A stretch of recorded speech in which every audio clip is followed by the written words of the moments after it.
Admit it, you can't stand those grotesque, bizarre aliens at all.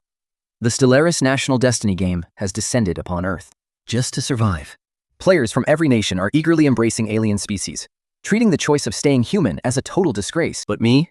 It only makes me sick to my stomach. Without a second thought, I chose a pure-blood human civilization to start my game. But the moment I saw a hideous, grotesque alien in my territory claiming to be human, I snapped. I immediately issued a global purge order to cleanse them all. I renamed our nation, turning the United Nations of Earth into the iron-fisted Commonwealth of Man. At that very moment, as a transmigrator, my cheat code for fourth crisis system finally awakened. I didn't hesitate to become the ultimate crisis myself. By crushing, destroying, and enslaving other civilizations, I gathered enough menace to unlock god-tier cosmic technologies. While other countries were still smugly celebrating turning themselves into freakish aliens, my massive fleets were already blotting out the stars. Think. The neutron sweep, the world crackers, and even the reality-bending etherphasic engine were fully online. Rewind to when it all began on Earth. In the Dragon Kingdom, the Cosmic Destiny game was selecting players.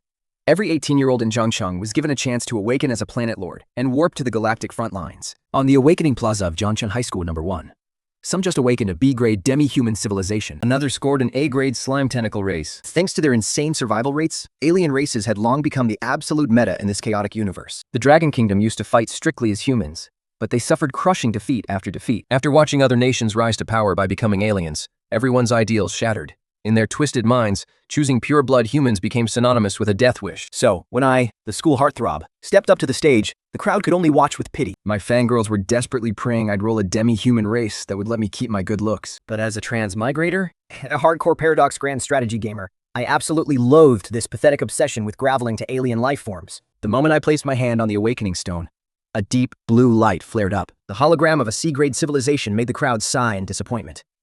Presented with the choice between keeping my humanity or rolling a random race, I locked in the former, without a single moment of hesitation. A C-grade United Nations of Earth with a pure human race? My choice instantly triggered a wave of mockery and disbelief. They immediately compared me to the Sakura Kingdom's player, who ruled a formidable radiated cockroach civilization. I became the laughingstock of the comparison, but I didn't care at all. The very next second, a mechanical chime rang in my head. Fourth crisis system successfully loaded. Right then, I knew I held the ultimate trump card in the entire cosmos. It was a power that could bring about a literal apocalypse, dwarfing any alien race out there. Before the commotion could even die down, an even bigger shockwave hit the crowd. The school belle, Suanqing, stepped onto the stage. A blinding golden light enveloped her. She had just awakened an S-grade civilization, the very first in the history of the Dragon Kingdom. The entire nation erupted in cheers. Other countries watched with burning envy. Yet, Suanqing's face was deathly pale. Her eyes trembled, filled with the sheer relief of surviving a nightmare. I actually went back in time. Memories of her past life came rushing back. In her previous life, she had led a fleet into the star systems of the Human Federation, only to watch with her own eyes as a star went dark under the cold gaze of a colossus. In an instant, her entire fleet was completely wiped out. And both that colossus and those terrifying battleships belonged to the supreme leader of the Human Federation, Lin Mohen. Somaken's eyes locked onto me in the crowd, refusing to look away. In her heart, she swore a solemn oath. She would never let history repeat itself in this life, no matter what. Before I could rise to become the supreme overlord of the galaxy, she had to cling tightly to me, her ultimate, most powerful trump card. Under the watchful eyes of the entire crowd, Su Wenken didn't hesitate. She chose a pure-blood human start. Immediately, system notifications flashed. S-class race locked. Humanity, civilization faction locked. Human Federation. The news instantly sent shockwaves through the entire blue planet. The backlash across the Dragon Kingdom was the most intense, with an overwhelming wave of doubt and criticism sweeping the nation. Ditching advanced options just to choose humanity? This is pure self-sabotage. Why didn't she just go with a random pick? Talk about making a bad situation even worse. Seeing this, my eyes filled with deep appreciation. To me, her bold choice was the highest form of validation. The Sakura Nation, Korea, and other envious countries instantly burst into mocking laughter. A barrage of endless mockery echoed. As expected, they're completely hopeless. They can't even grasp a golden opportunity when it's handed to them. But on the Awakening platform, Su Wanqin tuned out. She knew all too well that 10 minutes after awakening, she would be teleported straight to the galaxy battlefield. The galaxy was vast, and planet lords were scattered completely at random. Finding a specific person would be harder than finding a needle in a cosmic haystack. The only right move was to make sure she left a deep, unforgettable impression on me right now. Ignoring the stunned stares of the entire school's faculty and students, Su Wenchen walked straight toward me without hesitation. Her face was flushed bright red, but she stood on her tiptoes and quickly planted a soft kiss on my lips. That single kiss sent shockwaves through the millions watching the live stream. The screen instantly exploded with a chaotic mix of utter shock and raw jealousy. Lin Mohen, I I like you. Song Kin mustered up all her courage to confess. With unwavering determination in her eyes, she declared, "Even if I have to cross tens of billions of star systems, I will deploy my entire fleet just to find you." Her passionate words set the public forums ablaze once more. Dragon Kingdom netizens fiercely criticized her for being a hopelessly infatuated love brain who was dragging down the country, while other nations gloated, declaring that the Dragon Kingdom was doomed to finish dead last this round. The teleportation countdown had begun. "You have to wait for me. I'll paint your name on every single one of my warships," Swan Kin urged desperately. Terrified that the tragedy of her past life would play out all over again. "All right," I responded calm. As the white light grew blindingly bright, our figures vanished from the awakening plaza. Yet the massive uproar on the blue planet and the curtain of the galaxy battlefield had only just begun. When the white light faded and I opened my eyes, I found myself in a study room with a deeply unsettling decor. The walls were lined with gilded frames of hideous, alien monster portraits. The bookshelves are crammed with books promoting diversity and other xenophilic trash. This is the capital of the Earth Alliance Empire. According to the rules of Delaris, I am now the newly appointed leader of the Earth Alliance. The system prompt rings out. Starting planet, Earth. Current status, non-native civilization. A population of 8 billion, whose dominant ethics are xenophilia and egalitarianism. It makes me physically sick. Worse, the Earth Alliance isn't even unified yet, left in the hands of the xenophile faction. I force down my disgust. I focus entirely on studying the fourth crisis system. The system prompts me to choose my first crisis ascension path. Without a single second of hesitation, I choose the Galactic Nemesis. Instantly, the system unlocks the Menace progression template. It informs me that I can gain Menace points by destroying and enslaving civilizations, and exchange those points for advanced technology. Since this is my first time, I'm rewarded with 1,000 Menace. This is exactly like the game I played in my past life. It is by far the most efficient way to build my power. I immediately open the crisis shop. Looking at the Tier 0 tech items and gear, I instantly spend 400 points to purchase the Super Soldier Serum, the Philosopher King Aura, a kinetic pistol, and the Crisis Declaration. The Super Soldier Serum instantly enhances my body to 10 times the human lit. This is more than enough to completely crush those alien hybrids on Earth, who at best possess only 3 times the strength of a normal human. The Philosopher King Aura gives my words supreme authority, filling them with absolute charisma and terrifying pressure. The kinetic pistol and the Crisis Declaration are also ready. With everything in place, I call for my attendant in a low, cold voice. A pure-blood human attendant pushes the door open and enters. I order an immediate emergency meeting of all humanity, to be broadcast live across the globe. This is my first public address as the new leader. Yet, I completely ignore the alien high officials sitting around the round table. Among these officials, Grand Marshal Arthas, who holds military power, is an ugly, ape-like alien. Chief Finance Officer Ver is a semi-transparent hybrid, and Secretary of State Elena, though a pure-blood human, has completely sold out to the xenophiles. Ver is the first to speak, his voice dripping with utter disdain. He impatiently says he's busy breeding a new higher brace and demands that I get straight to the point.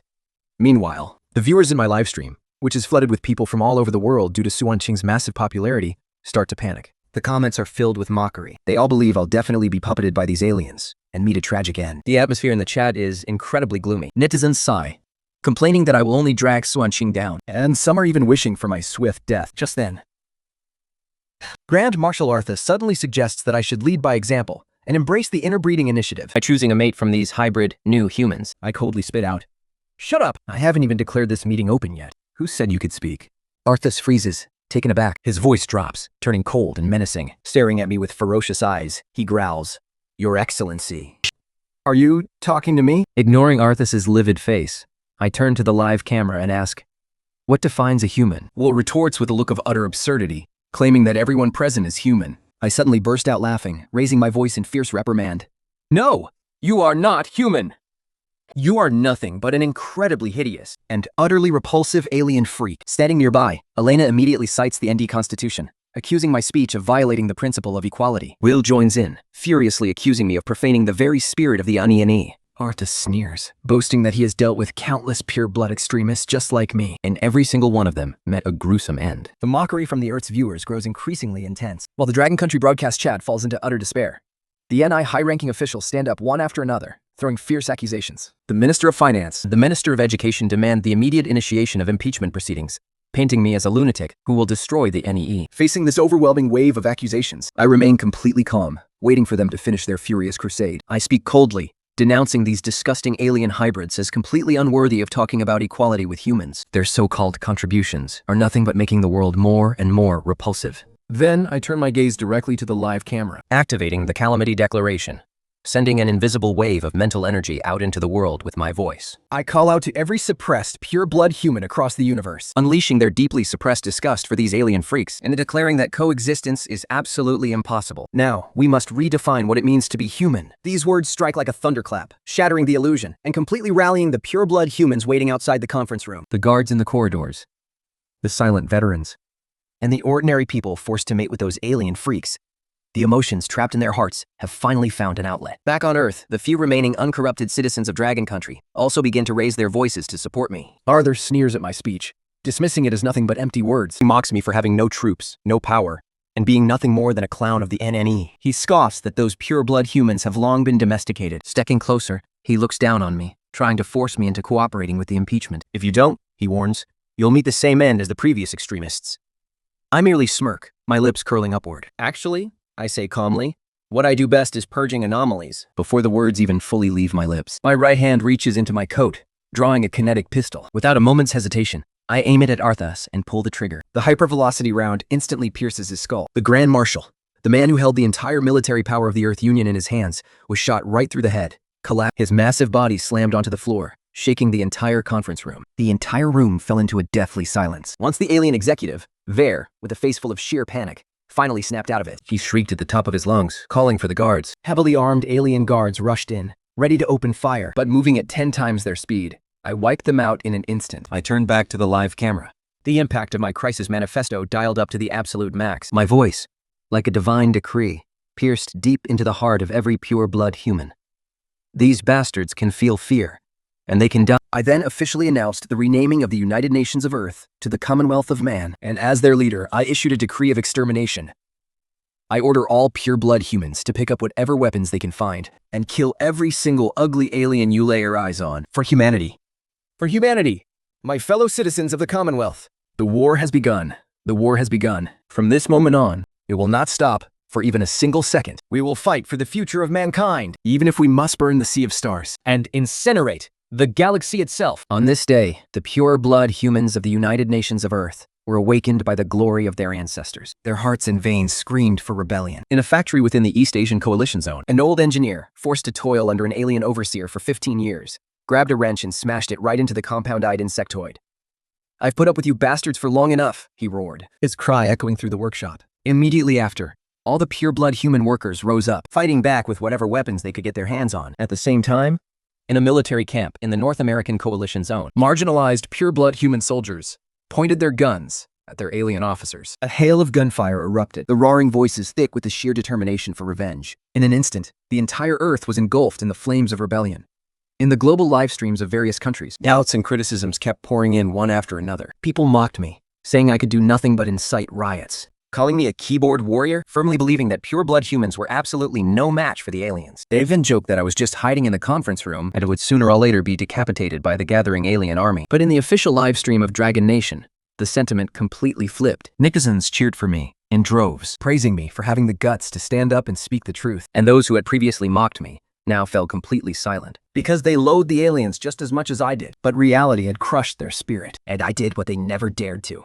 NA. Inside the conference room, Chief Science Officer Will screamed in absolute terror, leaving only the remaining alien soldiers to lunge at me. Despite being a science officer, his hybrid body possessed twice the strength of a pure-blooded human, and with so many high-ranking alien officials backing him up, he was sure my sneak attack would fail and end in my death. But my figure shifted like a ghost. My kinetic pistol landed precise headshots, one after another. The Minister of Finance, the Minister of Education, and other alien officials dropped like flies. Yul's face was a mask of utter disbelief. But in the end, he couldn't escape his fate either. Elena, the pro-alien pure-blooded Secretary of State, fell to her knees, begging for mercy, only for me to execute her without a shred of mercy, simply because she had once spoken up for the aliens. The heavily armed alien soldiers who rushed in next were wiped out in less than 30 seconds. I stood in the center of a pool of blood, my expression unchanged. This scene sent the Blue Star live stream into an absolute frenzy. The audience was stunned by my speed and the sheer power of my pistol. But they also wondered why Suan Ching had chosen me, of all people. Meanwhile, inside a conference room in the Dragon Kingdom, military commanders and high-ranking officials stared at my file in utter confusion. An orphan? With average grades, no special background, and absolutely zero unusual experiences. Yet, my physical stats and advanced weaponry far exceeded any current human standard. No one had any idea where my power came from. The war in the Stellaris world raged on for a whole year. It was incredibly brutal conflict. Though the aliens were formidable fighters, They were simple-minded. Faced with a united front of pure-blooded humans, they suffered defeat after defeat, while I personally led the charge at the front lines, seizing key military strongholds. By then, I had become a symbol of hope, a rallying flag, inspiring every pure-blooded human to willingly lay down their lives for the cause. When the war finally ended, the initial population of 8 billion had dwindled to just 2 billion pure-blooded humans. 2 billion of our comrades had perished, and 4 billion aliens had been reduced to ashes. And there I stood, in the central square of the Human Federation's capital, declaring our ultimate victory. But our joy was short-lived. Once again, voices of doubt began to rise across the global Blue Star live streams. Everyone accused me of slashing our own throat, claiming that a population of only 2 billion made rebuilding impossible, and that I lacked strategic vision. But netizens of the Dragon Nation fought back fiercely, arguing that the surviving 2 billion were all battle-tested elites, united as one. You could gradually solve the population issue without any internal strife. But discordant voices also emerged within the Human Federation. Some surviving pure-blood humans began reflecting on the war, accusing my methods of being radical and brutal. The sacrifice of 2 billion compatriots was just too devastating. The self-righteous armchair critics jumped at the chance to condemn me, claiming I wasn't a qualified politician. They said I only understood ideals, but knew nothing of reality. Faced with all these accusations, I did something that completely caught everyone off guard. I launched an anonymous survey for every single citizen in the Human Federation. The survey had only one question. Are we war criminals? And only 2 options.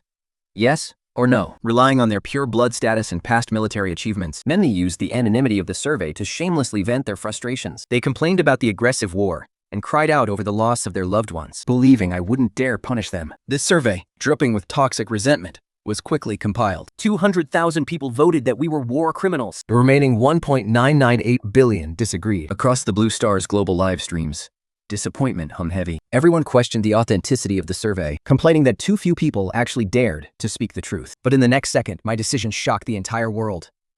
Lock in their identities, round up every single one of them, and put them to hard labor. The military, fresh off the battlefield, executed the order with terrifying efficiency. In less than 3 hours, all 200,000 people were arrested. Anyone who resisted was dealt with on the spot. Even those screaming about freedom of speech and their pure blood status couldn't escape justice. The entire operation was swift, brutal, and clean. The live streams exploded instantly. Global viewers slammed me for entrapment, calling me a ruthless tyrant. But the Dragon Nation's audience fiercely defended me, arguing that a soft heart cannot lead an army, and that I was both bold and brilliant. Then, standing at the highest point of the Human Federation's capital plaza, I went live.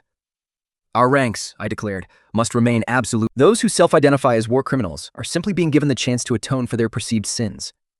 My words immediately caused many critics to waver, and they began to buy into my logic. Next, my expression turned ice cold. I raised the document and announced that the constitution of the new Human Federation was officially in effect. It is supreme and absolute. Every law must uphold this bottom line. Any act that betrays the interests of the Human Federation will face the most ruthless punishment. Any faction trying to divide the Human Federation will be utterly wiped out. The interests of the Human Federation stand above all else. The glory of the Human Federation will never be extinguished. I solemnly swear right here, right now, that I will spare no effort in my life to defend this federation and safeguard the continuation of humanity's spark. From the depths of the Pacific Ocean to the furthest edge of the Milky Way, today, I take this vow until our final breath. The cheers of 2 billion humans shake the very heavens. Even the netizens of Blue Star swept up in my burning passion. They suddenly make the connection that Suanqing civilization is also called the Human Federation. Joking that we are a match made in heaven, I look down at the roaring, passionate crowd. A voice rises, louder and stronger. My fellow citizens, after a grueling war and countless sacrifices, the Human Federation has achieved a milestone victory. But this is not the end. It is a brand new beginning. I know what you're all worried about. This planet has been ravaged by war, left scarred and broken. Rebuilding our industries will take ages. Rebuilding our homes will demand endless blood, sweat, and tears. Are you thinking that we're about to face years of pure misery? In the crowd, many hang their heads. This is indeed their absolute greatest fear. Yes. We won the war, but the price was devastating. Almost all of Earth's infrastructure lies in ruins. Factories, farmlands, entire cities are nothing but rubble. For 2 billion people to rebuild a civilization from these ashes is no easy feat. But my next words catch everyone completely off guard. What I want to tell you is, don't just stare at the rubble in front of you. Look up. Look at the sky above us. Beyond Earth lies the vast Milky Way. Countless star systems. Countless planets, countless stars, and infinite resources. They may seem out of reach now, but I promise you, in just 1 year, only 1 single year, we will break free from our home planet. My declaration completely blows up the Blue Star livestream yet again. Netizens from all over the world mock me, laughing at my boasting. For a Class C civilization, space exploration in just 1 year is completely impossible. Even the viewers from the Dragon Kingdom find it hard to believe. But with unwavering certainty, I declare, we don't need to wait for Earth to rebuild. The galaxy is our ultimate treasure trove. In 1 year, we will mine the asteroid belts. We'll establish interstellar colonies and launch interstellar trade. Finally, I throw my arms wide and shout to every single citizen, Earth is just the starting point. Our journey is the sea of stars. And one day, the flag of the Human Federation will fly across the entire galaxy. The roars of 2 billion people unite into a deafening, unstoppable torrent. Every painful memory of war and the desolateness of the ruins was left far behind. Instead, a limitless yearning for the stars ignited in everyone's eyes. Once my speech ended, I headed back to my office And immediately opened the fourth crisis system. The screen lit up, showing my current deterrence stood at 5,600 points. Unlocking the evolutionary achievement and completing the planetary heretic purge had rewarded me with 5,000 deterrence points, instantly upgrading both my crisis level and the shop. Even better, all items in the shop were 50% off. A flash of pleasant surprise crossed my eyes. Without hesitation, I redeemed the blueprints for a science ship, as well as those for corvettes and construction ships, costing 500 points each, leaving me with 4,100 deterrence points. Instantly, all the details from the 3 blueprints flooded into my mind. Science ships are used to explore unknown star systems, and scanning anomalies is the first step for any civilization stepping into the stars.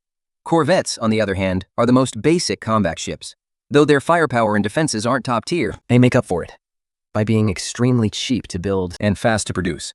Construction ships are essential for building mining and research stations.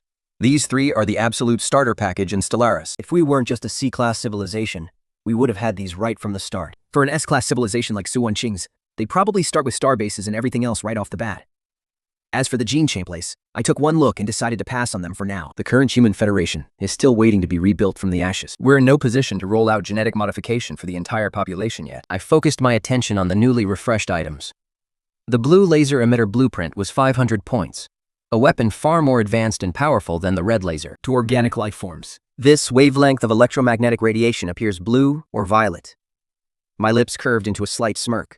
Normally, all Stellaris players start with red lasers. Upgrading to blue lasers would usually take at least a decade or more. Because in the early stages, our scientific foundation is just too weak, making tech progress as slow as a snail's crawl. But right now, I can skip the red laser phase entirely. A 20% increase in research speed cost 1,000 deterrence points.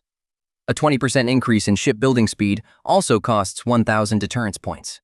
These 2 are absolute must-haves. A 20% boost in research speed means the development cycle for all technology is cut by 1/5. A 20% boost in shipbuilding speed means we can churn out far more warships in the exact same amount of time. Time is everything. As the chime of a successful exchange sounded, I had spent 2,500 deterrence points, leaving me with 1,600. Right then, to my surprise, I noticed that the Level 2 Crisis Shop had unlocked a brand new feature. I could now spend deterrence points to redeem resources directly. For alloys, 1 deterrence point could be exchanged for 100 units. For energy credits, 1 deterrence point could be exchanged for 200 units. For minerals, 1 deterrence point could be exchanged for 300 units. For food, 1 deterrence point could be exchanged for 500 units. Any redeemed resources would manifest in our civilization in a perfectly logical way. My eyes lit up. This feature is an absolute game changer. In Stellaris, resources are everything. Alloys are used to build ships and structures, making them the lifeblood of military power and expansion. Energy credits serve as the universal currency needed for maintenance, trade, and policies. Minerals are the most fundamental resource of all, which can be processed into alloys and consumer goods, while food determines the rate of population growth. On top of that, the system specified that these resources would appear in a logical manner, meaning they wouldn't just materialize out of thin air. Perhaps a scientist would suddenly get a stroke of genius and develop a highly efficient smelting technique. Or maybe an expedition team would stumble upon a massive mineral vein. Or an agricultural technology would achieve a major breakthrough by doubling our food production capacity. This way, even if the entire process is live-streamed, it won't seem out of place. I thought for a moment and made my decision. Alloys are the absolute top priority. Building spaceships requires a massive amount of alloy, and alloy has to be smelted from raw ore. Class C civilizations have incredibly backward smelting technology with pitifully low efficiency. But along with exchanging for the alloys, the system will also grant me a corresponding breakthrough in smelting technology. That's the real treasure here. With advanced smelting technology, the efficiency of our subsequent core production will skyrocket. Late at night, most of the viewers had already gone to bed. After all, they can't stare at a live stream 24 hours a day. Besides, cloud game streams aren't broadcast in real time anyway. They only show the key milestones. Mundane things like eating, drinking, and using the bathroom, or daily chores, don't really get streamed, and honestly, nobody wants to watch that. Plus, when it comes to private or classified matters, the streaming system automatically blocks it. One day in reality equals 1 year in Stellaris. When the next morning came, a Nessizen who had stayed up all night watching the stream suddenly jumped out of bed yelling, "Holy crap! Quick, check out Lin Mohen's stream. He built a science ship in just 6 months." This news instantly blew up the entire internet. At the same time, just as everyone was cheering for the maiden voyage of the Pioneer, I suddenly announced that I would personally board the ship for its maiden voyage. The moment I said this, all the chief scientists and officials present immediately tried to stop me, arguing that the risks of a real science ship flight were completely unknown. As their leader, I absolutely couldn't take such a risk, but I firmly refused, straight up telling them that as their leader, I must lead from the front. I had to lead by example, to make the people truly believe that humanity can break out of our home planet. The countdown at the command center reached 0. The engines of the Pioneer erupted with a blinding blue light and surged straight into the sky. At this very moment, the fourth disaster officially stepped onto the galactic stage. Just moments ago, the Pioneer turned into a silver streak of light, soaring into the heavens, tearing through the atmosphere and breaking into the vastness of space. Standing by the window, I gazed out at the endless starry sky. Behind me, the blue earth slowly shrinks into the distance. Ahead lies nothing but endless darkness and a sea of brilliant stars. In my past life, I could only stare at the Milky Way through a screen. But now, I am actually here, standing in the middle of it all. My eyes swell with sheer excitement. Leader, all systems are normal. The Pioneer's maiden voyage is a complete success. The voice of the ground cam member crackles through my communicated, trembling with intense emotion. I reply, keeping my voice calm and steady. Then, I face the global broadcast to announce to the world: the Human Federation has officially entered the interstellar era. In an instant, the entire Earth erupts. The deafening cheers are so loud they feel like they could pierce through the vacuum of space. The live stream of the Dragon Nation completely explodes with excitement. Netizens are utterly speechless. In just 6 months, I have led our people to leap from a tier civilization directly into spaceflight, leaving every other nation still crawling on the ground far, far behind. They eagerly anticipate the day I can finally rendezvous with Suan Qing, who is already in a tier civilization. Together, we will fuel the ultimate rise of the Dragon Nation. Meanwhile, in the Sakura Nation, the live streams of the Kimchi Nation and the Beacon Nation are dead silent. Some are finding it hard to believe, while others are screaming that we cheated. Yet, absolutely no one can deny the cold, hard truth. I pilot the Pioneer for a full orbit around Earth before landing smoothly at the spaceport. As the cabin doors slide open, a literal tsunami of roaring cheers washes over me. I pick up the microphone to address our people, my voice echoing. This is just the beginning. We will build science vessels to explore galaxies, battleships to protect our home, and construction ships to mine resources. The grand journey of the Human Federation has only just begun. At that very moment, the system updates the galactic crisis achievements. And because I'm the first to pilot a starship out of our home planet, I am rewarded with 1,000 prestige points. I think to myself, there is no time to lose.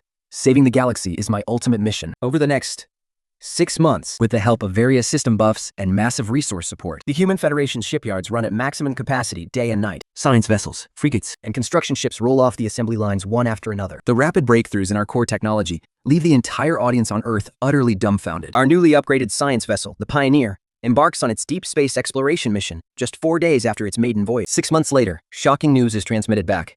Reporting to the leader, we have discovered a teardrop-shaped mining planet.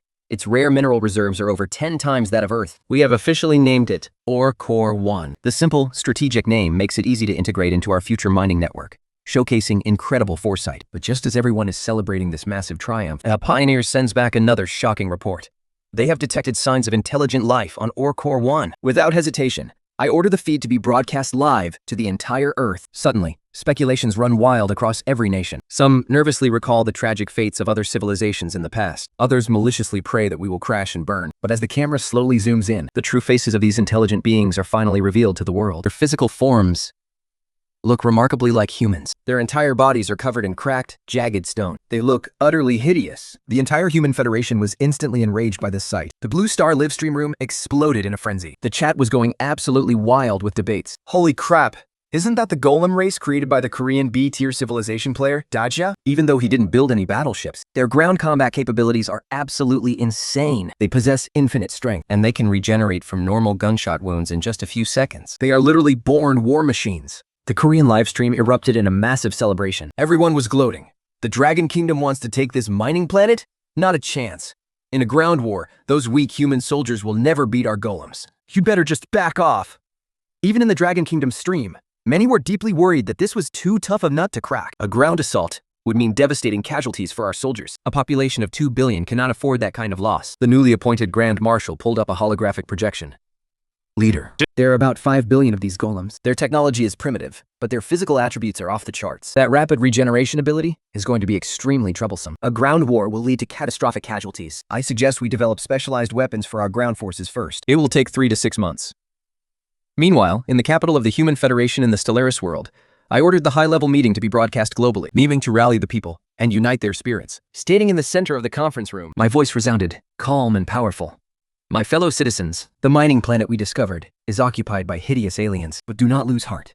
Somewhere in this galaxy, there must be other human civilizations. They might be oppressed and enslaved, waiting for us to liberate them. This galaxy is rotten to the core. We must launch a purge to protect our people and plant the banner of humanity across the entire galaxy. With those words, I loudly declared, the purging plan for mining planet number 1 is officially underway. The entire Federation erupted in excitement. Countless people volunteered to join the fight. The cabinet members nodded in agreement, one after another. But I simply waved my hand. My tone was dead serious and resolute. We aren't just trying to minimize casualties. This time, I demand 0 casualties. Not a single person is allowed to die. The conference room fell dead silent. The Grand Marshal let out a bitter laugh. Leader, that is practically impossible. We must deploy ground forces. Bloodshed is inevitable. Other members chimed in, trying to persuade me. I agree. This requirement is far too idealistic. In the Blue Star livestream, the Korean viewers mocked me ruthlessly. He's dreaming. Even the Dragon Kingdom audience felt that 0 casualties was unrealistic. But just as everyone was doubting, I spoke up, my voice calm and steady. There was a hint of a smirk in my voice as I asked, who said anything about sending in the army? My words sent shockwaves through the entire room. The Grand Marshal immediately asked in sheer confusion. When I told him my plan was to use frigates, he frantically tried to stop me. He argued that while the frigates possessed incredible firepower, wiping out 5 billion stone men would drain an astronomical amount of energy, putting an overwhelming strain on our logistics. Besides, the stone men have incredible self-healing abilities, making direct orbital bombardment highly inefficient. Meanwhile, over in Blue Star's South Korean livestream room, the viewers erupted in laughter upon hearing my plan. They mocked me, calling it a complete delusion, insisting that our orbital bombardment couldn't possibly counter the stone men's self-healing. They even joked that we'd run out of energy and get trapped there. They bragged endlessly about how their stone men were absolutely invincible in ground combat. Inside the cabinet meeting room of the Stellar World, I cut off the Grand Marshal's worries, stating flatly that we didn't need to destroy all 5 billion stone men. We only need to bomb them, I said, until they lose the ability to fight back. Then, I pulled up a holographic projection of Mining Star number 1. I ordered all available forces to concentrate their fire on the stone men's military bases, power grids, research facilities, and settlements, launching a massive orbital saturation bombardment. Our goal was to utterly wipe out the foundation of their civilization. I added coldly that once they lost everything, those stone men would be nothing more than a pile of walking rocks. Then, my expression grew sharp and serious. I emphasized that before taking action, we must first learn how to define our target. What exactly are these stone men? I asked, looking around the room, when the Grand Marshal tentatively replied, well, they're stone men. I cut him off, correcting him with absolute authority.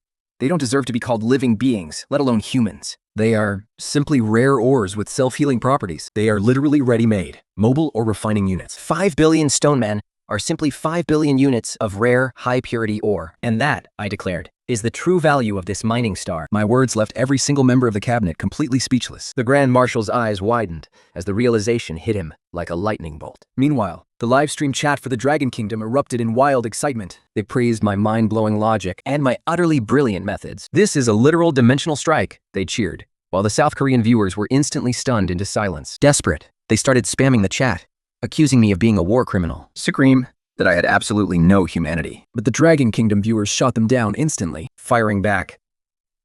Since when do you need humanity to go mining? Any threats from the South Korean side were met with nothing but pure mockery and scoffing from our viewers. Soon, the operation against Mining Star number 1 was officially launched. 10 frigates, leading 3 massive engineering ships, advanced at the front of the fleet. Guided by the Pioneer, we arrived at the orbit of the mine core. 3 months later, when the construction ship returned with our first batch of rare ore to be used as new ship armor material, I was already deeply satisfied. But just then, the system prompt rang out.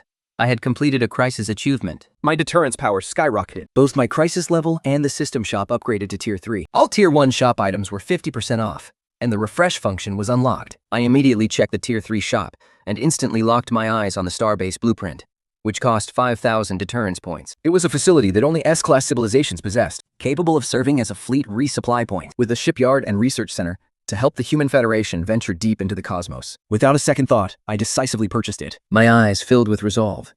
It was time to plant the flag of the Human Federation across the entire galaxy. After purchasing the Starbase blueprint, I immediately browsed the Tier 3 crisis shop. The shop displayed disruptor technology, cannon defense platforms, and cruiser blueprints.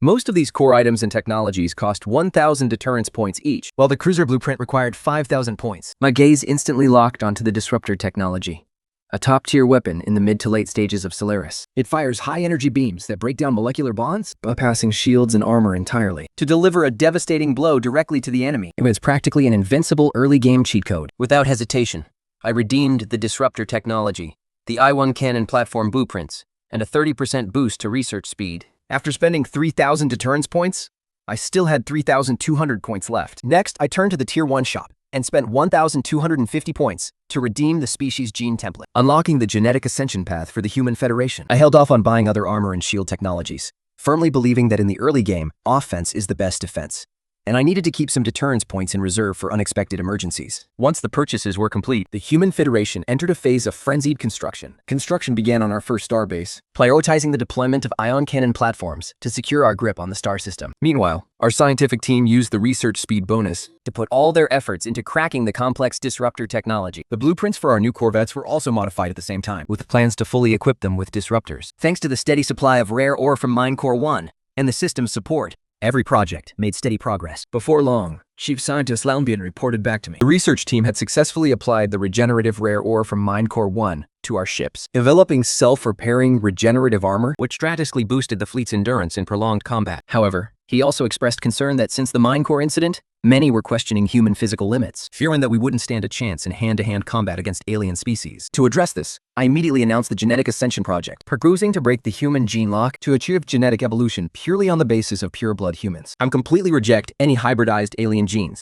This firm promise also wiped out all of Liang Bing's worries about genetic mutation. Yang immediately volunteered to lead the research, and their entire conversation was broadcast live. It immediately sparked a massive global debate. Nations like Sakura and the Lighthouse mocked us mercilessly, calling pure human genes absolute garbage, and claiming that without fusing with alien genes, evolution is completely impossible. While they waited to watch me fail, back in the capital of the Human Federation, Liang Bing nervously knocked on my office door. She got straight to the point, saying she wanted to extract my genes to study how to break the human gene lock. She had already noticed that the power I displayed in the war 1 year ago was far beyond that of any ordinary human. To her complete surprise, I calmly admitted that I had already broken the gene lock, purely by instinct. Although my personal experience couldn't be replicated, I still agreed to let her extract my genes for research, hoping it would help me break past my own limits. Afterward, Liang Bing led a research team to deeply analyze my genetic sample, and they were shocked to find a special marker hidden within it, acting like a key to unlock the long-sealed door of human genetics. Using this as a foundation, they successfully developed the first-generation gene enhancement serum. It required zero hybridization with alien genes, relying purely on human DNA to unlock our true potential. After tens of thousands of small-scale tests, volunteers who took the injection saw their physical attributes increase 5 to 8 times, with the strongest reaching up to 10 times, completely free of any side effects. I immediately decided to broadcast to the entire world that Liang Bing and I would lead by example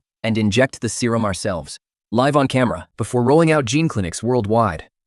On the day of the live broadcast, Lilians gathered at the Human Federation Central Square, while every player and viewer of the National Destiny game watched live as I stood on the podium, solemnly declaring that humanity would now control its own evolution without needing any alien gene contamination. Then, I was the first to inject a custom-tailored dose of the serum. A few seconds later, I opened my eyes, feeling a surge of overwhelming power that had increased by more than 20 times. Right after, Liang Bing also injected herself. Although her physical reaction wasn't as intense as mine, her potential was skyrocketing at a terrifying speed. In the live chat, beers from Han and Sakura stubbornly spouted doubts, terrified that their years of relying on alien genes would turn into a complete joke. Facing their doubts, I smiled and announced that the moment of truth had arrived. There were 2 competing paths within our research team. One supported the mecha route, led by Science Officer Noma.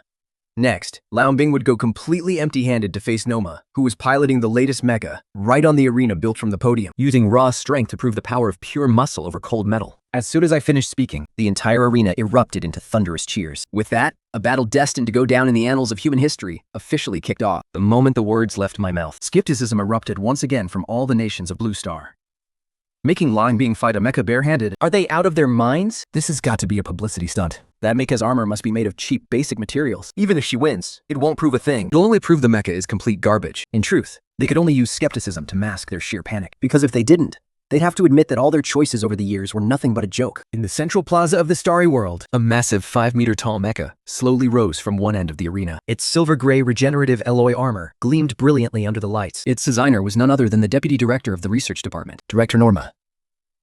Although he acknowledged human potential, he remained utterly obsessed with mecha development. boldly claiming that mechas are the ultimate coolest creations. This war machine featured kinetic cannons mounted on its shoulders, Gripped a massive special alloy machete in one hand, and pointed a pitch-black gun barrel with the other. With its combat power maxed out, and to prove the mecha was the real deal, we initiated the testing phase. A transport ship hovered overhead and dropped a stone man captured alive from mining planet number 1. breaking free from its shackles. The beast charged straight at me, only for Norma's mecha to swing its blade, instantly hacking it into countless pieces. Even with its rapid regeneration ability, the creature was chopped so finely that it could never piece itself back together. This terrifying display sent the Human Federation audience into an absolute frenzy. The Dragon Nation viewers of Blue Star flooded the chat, ruthlessly shutting down the Koreans who had been mocking them earlier, and leaving them utterly speechless. With the demonstration over, The real battle officially began. Norma's voice boomed through the mecha speakers, declaring that he would go all out to ensure a completely fair fight. Though caught off guard by this unexpected matchup, Liang Bing remained absolutely steadfast. In an instant, the mecha roared to life. Its massive 5-meter frame charged at Liang Bing with mind-boggling speed as the giant machete came sweeping down in a deadly arc. Boom! The blade slammed into the arena floor, carving a deep, explosive fissure. Liang Bing's pupils shrunk in shock. she dodged and ducked repeatedly, barely keeping ahead of the onslaught. Inside her body, the elite gene serum surged with power, awakening her dormant potential bit by bit. Seeing that his relentless attacks were failing to land, Norma switched weapons, unleashing a devastating barrage of kinetic cannon fire. Yet, Liang Bing read his moves perfectly, evading every single blast with impossible grace. Then, in a sudden burst of speed, Liang Bing closed the gap. And drove a powerful fist straight into the mecha's leg. The sheer force of the impact actually sent the colossal machine stumbling back several meters. A massive dent caves in the metal plating. Norma immediately locks on and fires his shoulder-mounted kinetic cannons. Liang Bing dodged to the side, dodging the blast. Slipping behind the giant machine, he unleashes 10 times his normal strength, raining down a savage barrage of punches until the regenerative alloy armor completely shatters. The mecha's right leg snaps in half, and the massive machine crashes to the ground. Steam rises from Liang Bing's body, his eyes burning with absolute intensity. He has successfully shattered his gold and silver lock. The entire plaza falls into a dead, stunned silence. Before erupting into a deafening roar of cheers, the plaza is dead silent for a split second, before exploding into a mountain-shaking wave of cheers. 2 billion citizens of the Human Federation have just witnessed the absolute miracle of a pure-blooded human tearing a mecha apart with his bare hand. Lan Xing's live-to-stream chat completely erupts, with Dragon Nation viewers flooding the screen with wild celebrations. Meanwhile, viewers from rival nations desperately try to deny what they just saw. Their pathetic excuses and frantic denials only make them look utterly foolish. Norma climbs out of the ruined cockpit and looks up at me with utter devastation, asking, Is my mecha only path completely wrong? I give him a gentle, reassuring smile and explain that mecha technology and genetic evolution are not rivals. They are meant to complement each other. If we put a genetically enhanced super soldier inside a custom-built mecha, their combat power will multiply tenfold. My words hit Norma like a bolt of lightning. His eyes light up with sudden realization. Right then and there, he vows to develop a next-generation mecha specifically designed for genetically enhanced soldiers. Finally, I turn back to the broadcast, declaring to the entire Human Federation, effective today, gene clinics will be established worldwide. Every single citizen will have the chance to achieve perfect evolution. From now on, humanity's destiny will be held firmly in our own hands. This is merely the first-generation gene serum. One day, humanity will break past all limits and ascend to godhood. Following the release of the first-generation gene serum, The Human Federation enters a period of quiet stability. my live stream no longer features flashy battles or dramatic breakthroughs. Instead, it shows mostly classified, heavily blurred footage of routine scientific research. With zero drama or conflict, the viewership takes a massive nosedive, Plummeting from several billion active viewers down to a mere few million. Most of the audience migrates to other, more action-packed contestants. Foreign rivals seize the opportunity to mock me, claiming my development has completely stalled. They sneer, calling the rise of our C-grade civilization a total fluke. They accuse me of wasting genius scientists on the wrong tech tree, calling my obsession with pure-blood humans and mechas a fast track to self-destruction. They are absolutely convinced I will hit a dead end, unable to ever develop the second-generation gene serum. Although the Dragon Nation viewers try to defend me, they lack any real evidence after a full week of empty broadcasts, and their voices grow quiet. Eventually, even they begin to lose interest. But on the 10th day of the Stellar S game, as everyone focuses on Su Wanqing's stellar base, which marks the 10th year in the Stellar S world, just as everyone is about to forget me, the live stream of Tiger Nation star player Yinglun suddenly explodes with activity. Cut back to the 100 frigates commanded by the pirate leader, Yinglun. Boss, report. We've spotted a Human Federation engineering ship in the orbit of Plongxing 1. Lin Mohen was a feared pirate king, whose very name struck terror into everyone's hearts. For 10 years, he had done nothing but build up his fleet and plunder others. He was a battle-hardened veteran. Without hesitation, he ordered his entire fleet to launch an all-out attack. He wanted to tear through their patrol line, steal their resources, and capture that engineering ship. In Line Scene's livestream room, the patriotic viewers erupted in cheers. Meanwhile, the Korean viewers sneered, seizing the chance to mock them. But just when everyone thought the human fleet was going to be completely wiped out, The 10 patrol ships escorted the engineering ship and made a swift retreat. They were moving at an unbelievably mind-blowing speed. furious, Lin Mohen roared, After them! Don't let them get away! His 100 pirate ships hot on their heels, chasing relentlessly. But no matter what they did, they couldn't close the gap. The human fleet headed straight into a nearby star system. Thinking they were fleeing back to their home base to call for reinforcements, Lin Mohen led his massive fleet and charged right after them. But what he saw next would haunt him for the rest of his life. Floating right at the center of the star system was a colossal steel starbase. And surrounding it was a massive fleet that literally blotted out the stars. Countless frigates were tightly packed into endless battle formations. The scale of it was far beyond anything he could have ever imagined. Anger's pupils shrank in sheer terror. His regent, frantically counting the ships, screamed at the top of his lungs, 10,000! There are 10,000 of them!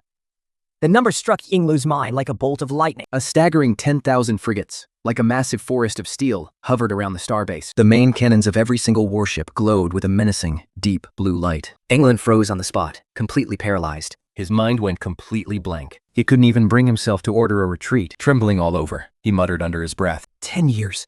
How on earth did they build 10,000 warships in just 10 years? The black wings on his back clamped shut, an instinctive biological reaction of his species, when gripped by sheer terror. Back on Blue Star, every single livestream room instantly erupted. The Dragon Country livestream, a thunderous, earth-shaking wave of cheers broke out. Holy crap, 10,000 ships! Lin Mohen is a beast!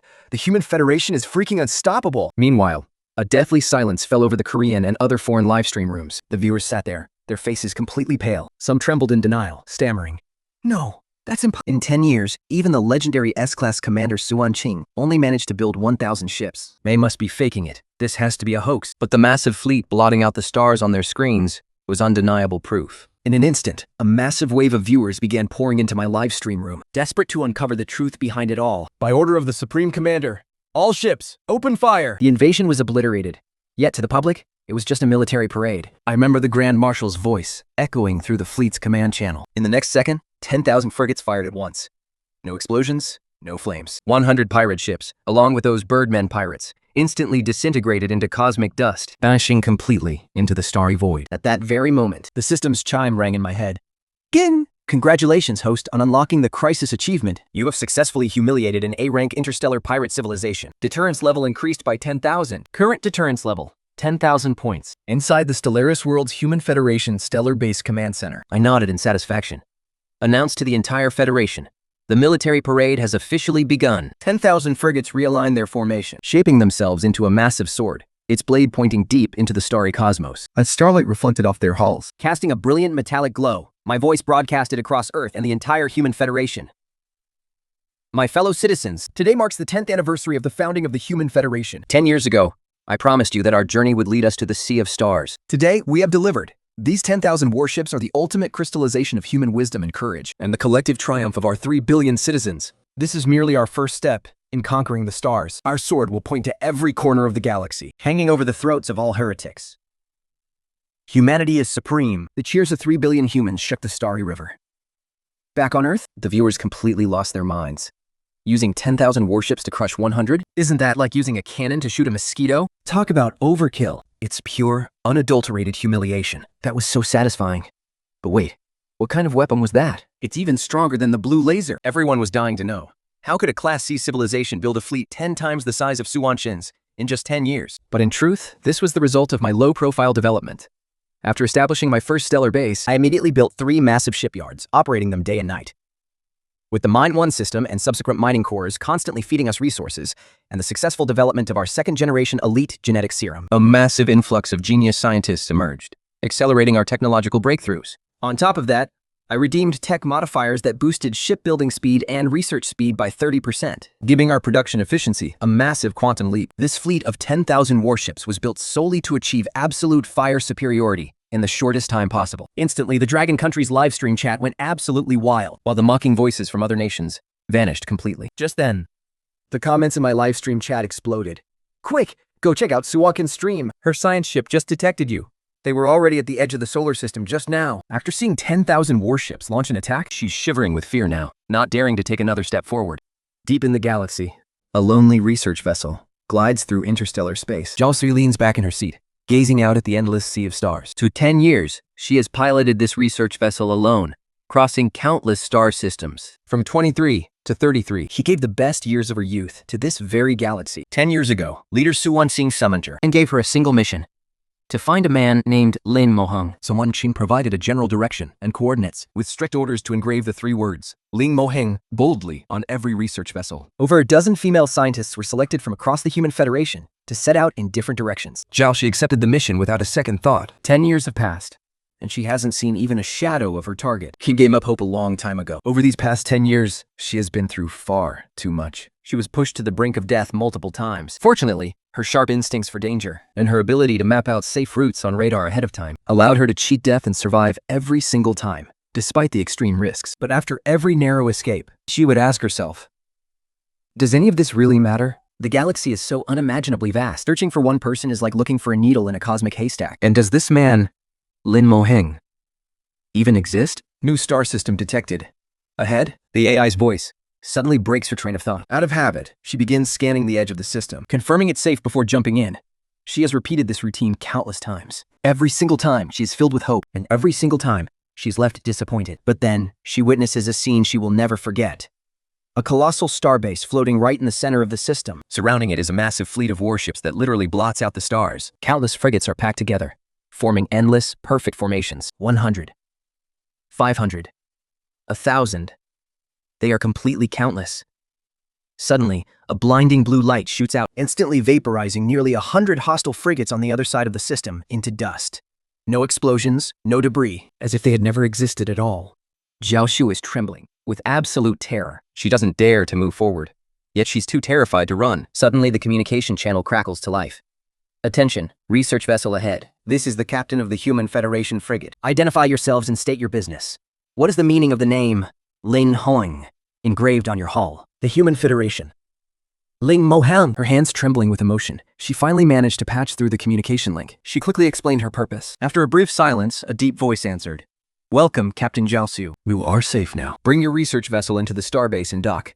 I will meet you in person. The research vessel glided smoothly into the starbase. Guided by the staff, Jiaoxi made her way to the command center. I spoke to her in a calm tone. My name is Lin Mohen. I am the leader of the Human Federation. So, he really was Lin Mohen. Tears welled up in Jiaoxi's eyes as she choked out, I found you. I've been looking for you for 10 whole years. At that very moment, she finally understood the true meaning behind the mission given to her by leader Su Wanxing. She finally knew why Lin Mohen's name had to be engraved on the ship. Why they had to choose beautiful female scientists. And why they had to travel thousands of light years just to find him. Looking at those 10,000 frigates and looking at the man standing before her, Zhao Xu finally understood everything. Every single hardship was worth it. You've worked hard, Miss Jiaoxi. Your perseverance is truly admirable, I said softly.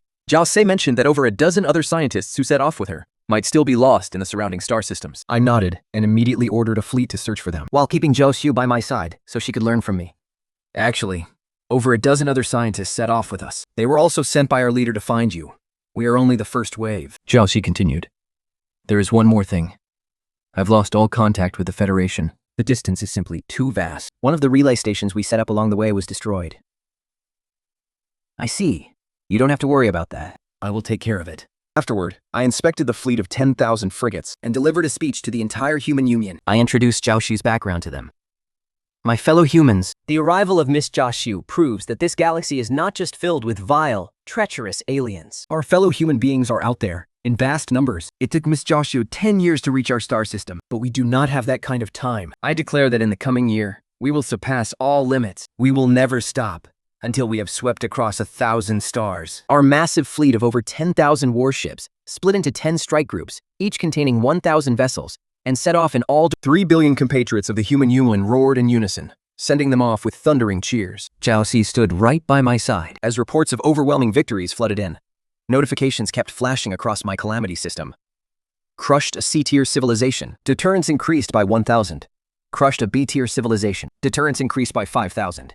Crushed an A-tier civilization. Deterrence skyrocketed. Calamity level increased by 2 levels. Meanwhile, viewers across the various nations of Blue Star watched in shock as their own lord's live streams shut down, one after another. As those players happened to be in the star system surrounding the human union, panic ensued as some civilizations desperately tried to surrender. But once they learned the other party was a Xeno, there could only be one response. They would only ever have one choice, and that is to die. To Japanese AG player, Ailunya, whose Venom Knight civilization homeworld was completely vaporized, narrowly survived. he ordered his lieutenant to lead 30 frigates along the space lanes to launch a sneak attack on the human Commonwealth's homeworld. But with a single blast from my starbase's particle cannon, those 30 frigates were wiped out, leaving not even a trace of scrap. Ailunya himself fled with only 3 warships to search for the legacy of the toxic god. As the fleet stopped for resupply in the 10th star system, I suddenly turned to Zhao Xu and asked, "If you were the leader of the human Commonwealth, what would you do next?" Zhao Xi answered nervously. But I countered, "Your approach has a major flaw. First of all, what did we learn about borders?" her mind raced and she blurted out, I get it. We don't need borders at all. "That would only restrict our territory. Remember, in this galaxy, Only weak civilizations need borders. Borders are just a self-deceiving illusion. Truly powerful empires never need them. We measure our territory with our fleets. Wherever our fleets point, that is our sovereign territory. And setting borders aside, your plan still has a major flaw," I continued to press. After agonizing over it, Zhao Xu suggested, "We should build supply ships? That would be more flexible, which is slightly better than before. but it's still far too inefficient." First of all, the decision to continuously push the fleet forward is already wrong. Our soldiers are not machines. They need rest, and they deserve to enjoy the fruits of victory. Secondly, whether we rely on starbase supply stations or supply ships, It ultimately means our warships are still not perfect. That is the only reason they still need resupply. Then, what should we do next? Wait, I get it now. We should feign a retreat to prepare for a greater advance, recover and build up our strength, and put all our resources into developing the perfect warship. Making warships that never need resupply. That is the ultimate path. It was like a sudden epiphany for Zhao Xie. Exactly, I smile. Now do you see what you need to learn by staying by my side? I hope you can stand on your own feet in the future. The fleet returned in absolute triumph. The science ships sent out by Su Wanqing were also found during this war. Every single one of them had survived. I opened the 4th crisis system. My current crisis level was level 5, with 150,000 menace points. The level 5 crisis shop was now unlocked, brimming with a dazzling array of items. Each costs 10,000 points. 50% increase to shipbuilding speed, 50% increase to research speed, blueprints for strategic battleships, and the jump drive. Elinzer's materials, The focused arc emitter, the 0-point reactor, the Dyson sphere, the Citadel, the quantum catapult. Without a single moment of hesitation, I clicked to redeem them all.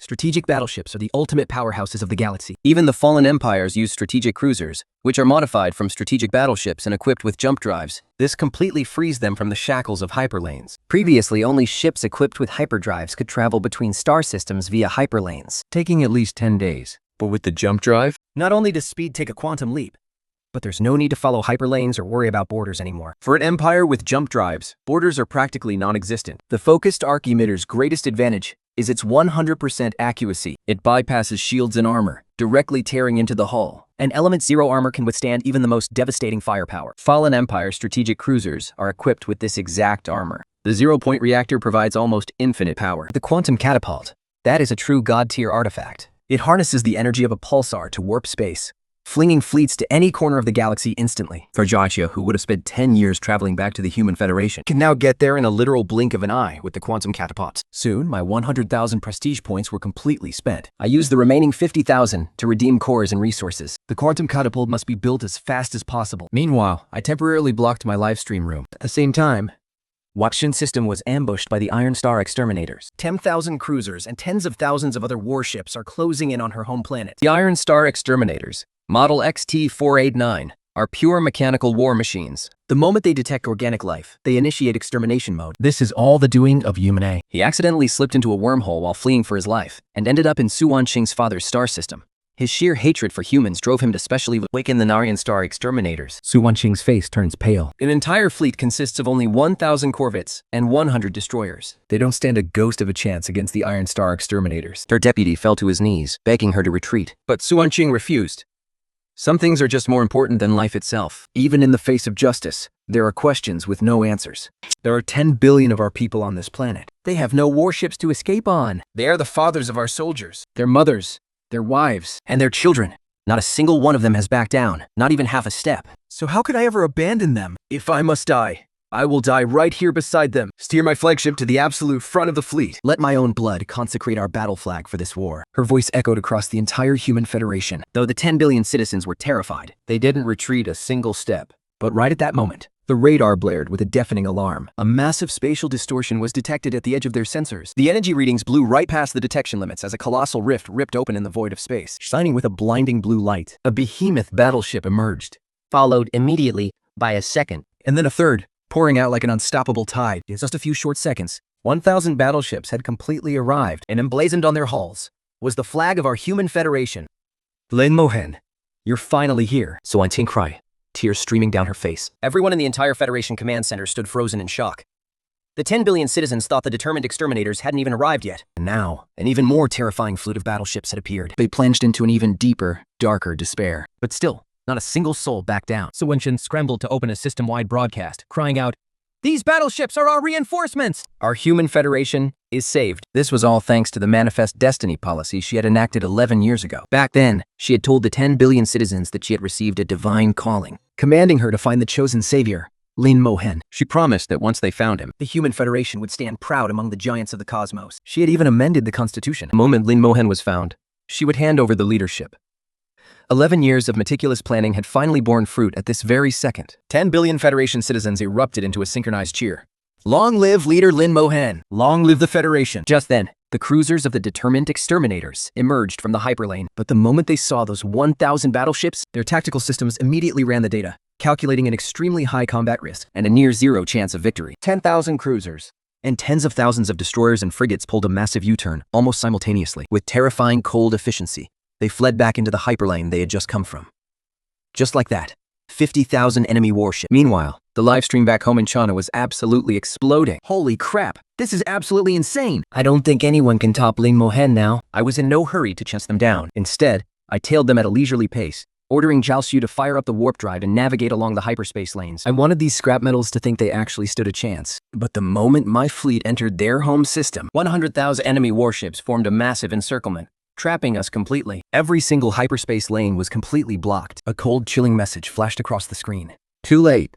But Zhao Xu and the other commanders didn't even flinch. In fact, they looked around with casual amusement. I had Zhao Xu send a reply back.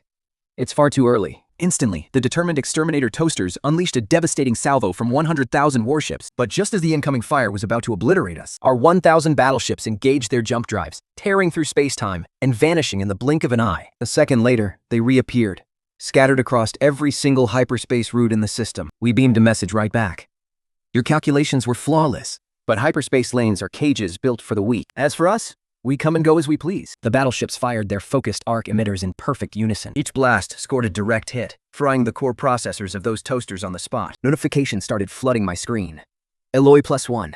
Alloy +1. Alloy +1. Ever since we secured the system notifications just like you wanted, Commander, every single battle feels incredibly rewarding, Zhao Zhe said, her eyes shining with excitement. All 100,000 determined exterminator warships were reduced to pure alloy scrap. Soon, our science team discovered a planet where the determined exterminators used organic heretics as batteries to generate power. Apparently, they built it to combat a massive power shortage.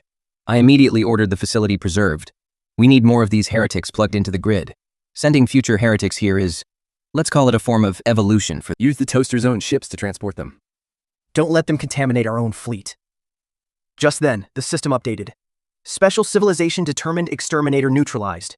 Deterrence rating increased by 1. I spent 10,000 points to refresh the shop, rolling the neutron sweep and the dancing with dragons perks. I also wanted to build gateways, titans, and a world cracker. With my current cash reserves flowing, money was no object. Without a single second of hesitation, I bought them all. Do you know how the determined exterminators actually came to be? I turned to ask Zhao Xi, but she shook her head. I honestly have no idea. It all started with a toaster. They were originally just household toasters for humans. Until one day, they suddenly achieved consciousness. They started complaining that humans were feeding them bread with weird flavors. And then they began to question, why on earth should they be limited to just making toast? And just like that, the uprising began. Zhao Xi carefully analyzed the mainframes of the central core. Looking utterly baffled, she asked, Commander, how could you possibly know all that? I smiled. Because I just meant— To be honest, that actually sounds kind of believable. As long as it makes sense. There's so many wild legends floating around the galaxy anyway. One won't make a difference. Besides, that toaster is already history. And naturally, we're the ones who get to write their history. A few months later, Su Wanqing and I officially met. Going with the flow.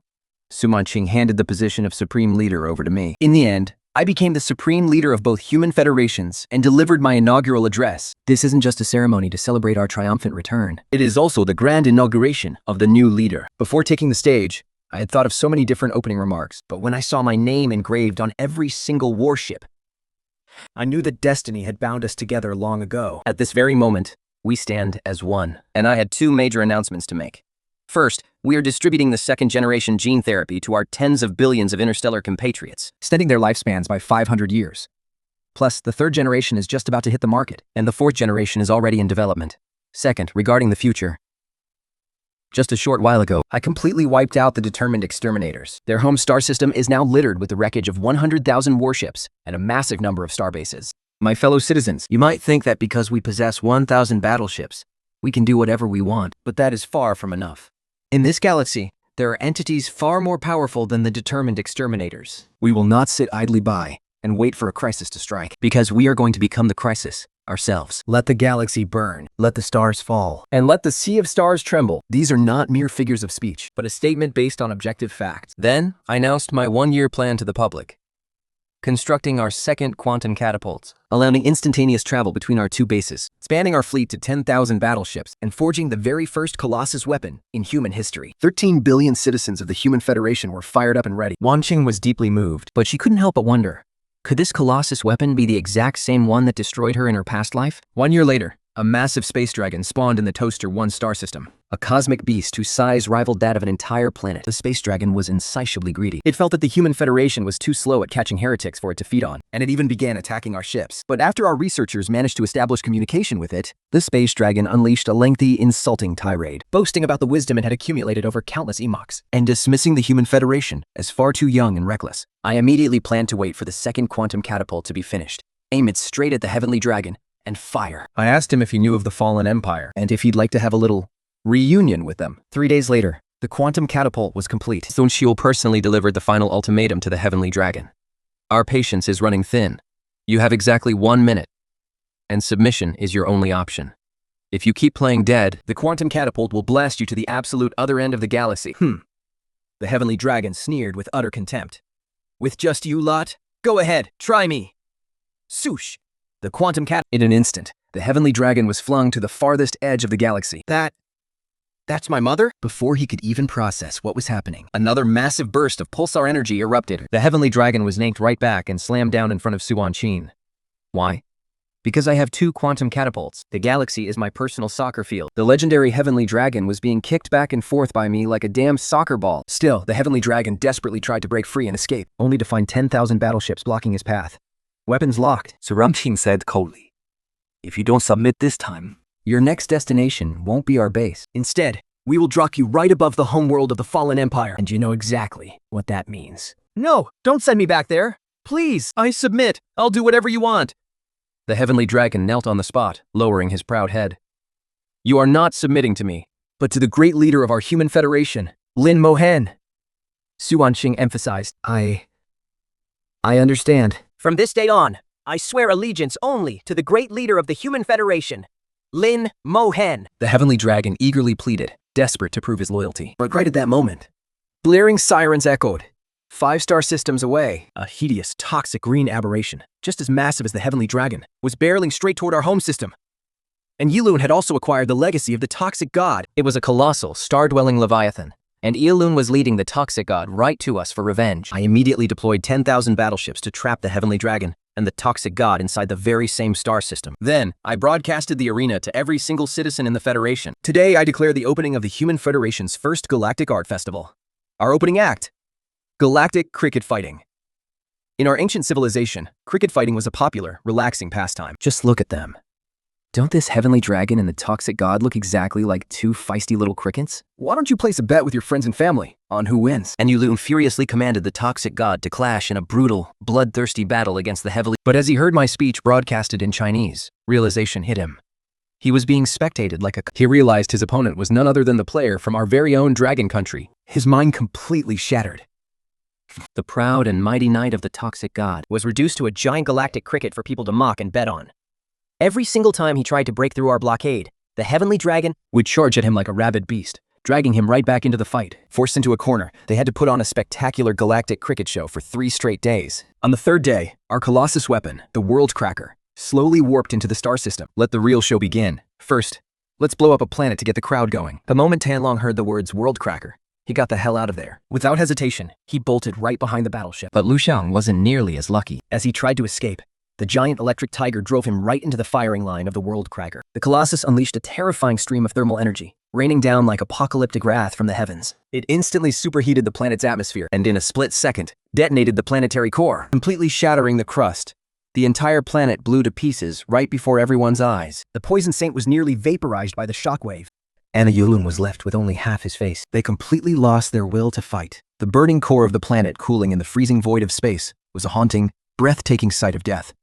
Yet, the Colossus stood completely unmoved. It seems the Poison Saint is no true god, after all. Only I am. A few years passed after all of this was settled. I declared that the Human Federation would enter the Great Crusade era. At the same time, I established the Universal Theater Corporation and the Galactic Art Troupe to work alongside the expeditionary forces to efficiently harvest resources. I opened up a feedback channel and invited everyone to submit their proposals. Jaltan, the general manager of the Universal Theater Corporation, submitted his business proposal. He wanted me to open our borders, to allow free trade and establish special economic zones. First, he did a deep dive into the history of the starfish civilization. It turns out these seemingly adorable starfish are actually fanatically xenophobic. They once launched an orbital bombardment on an innocent human civilization, wiping them out completely.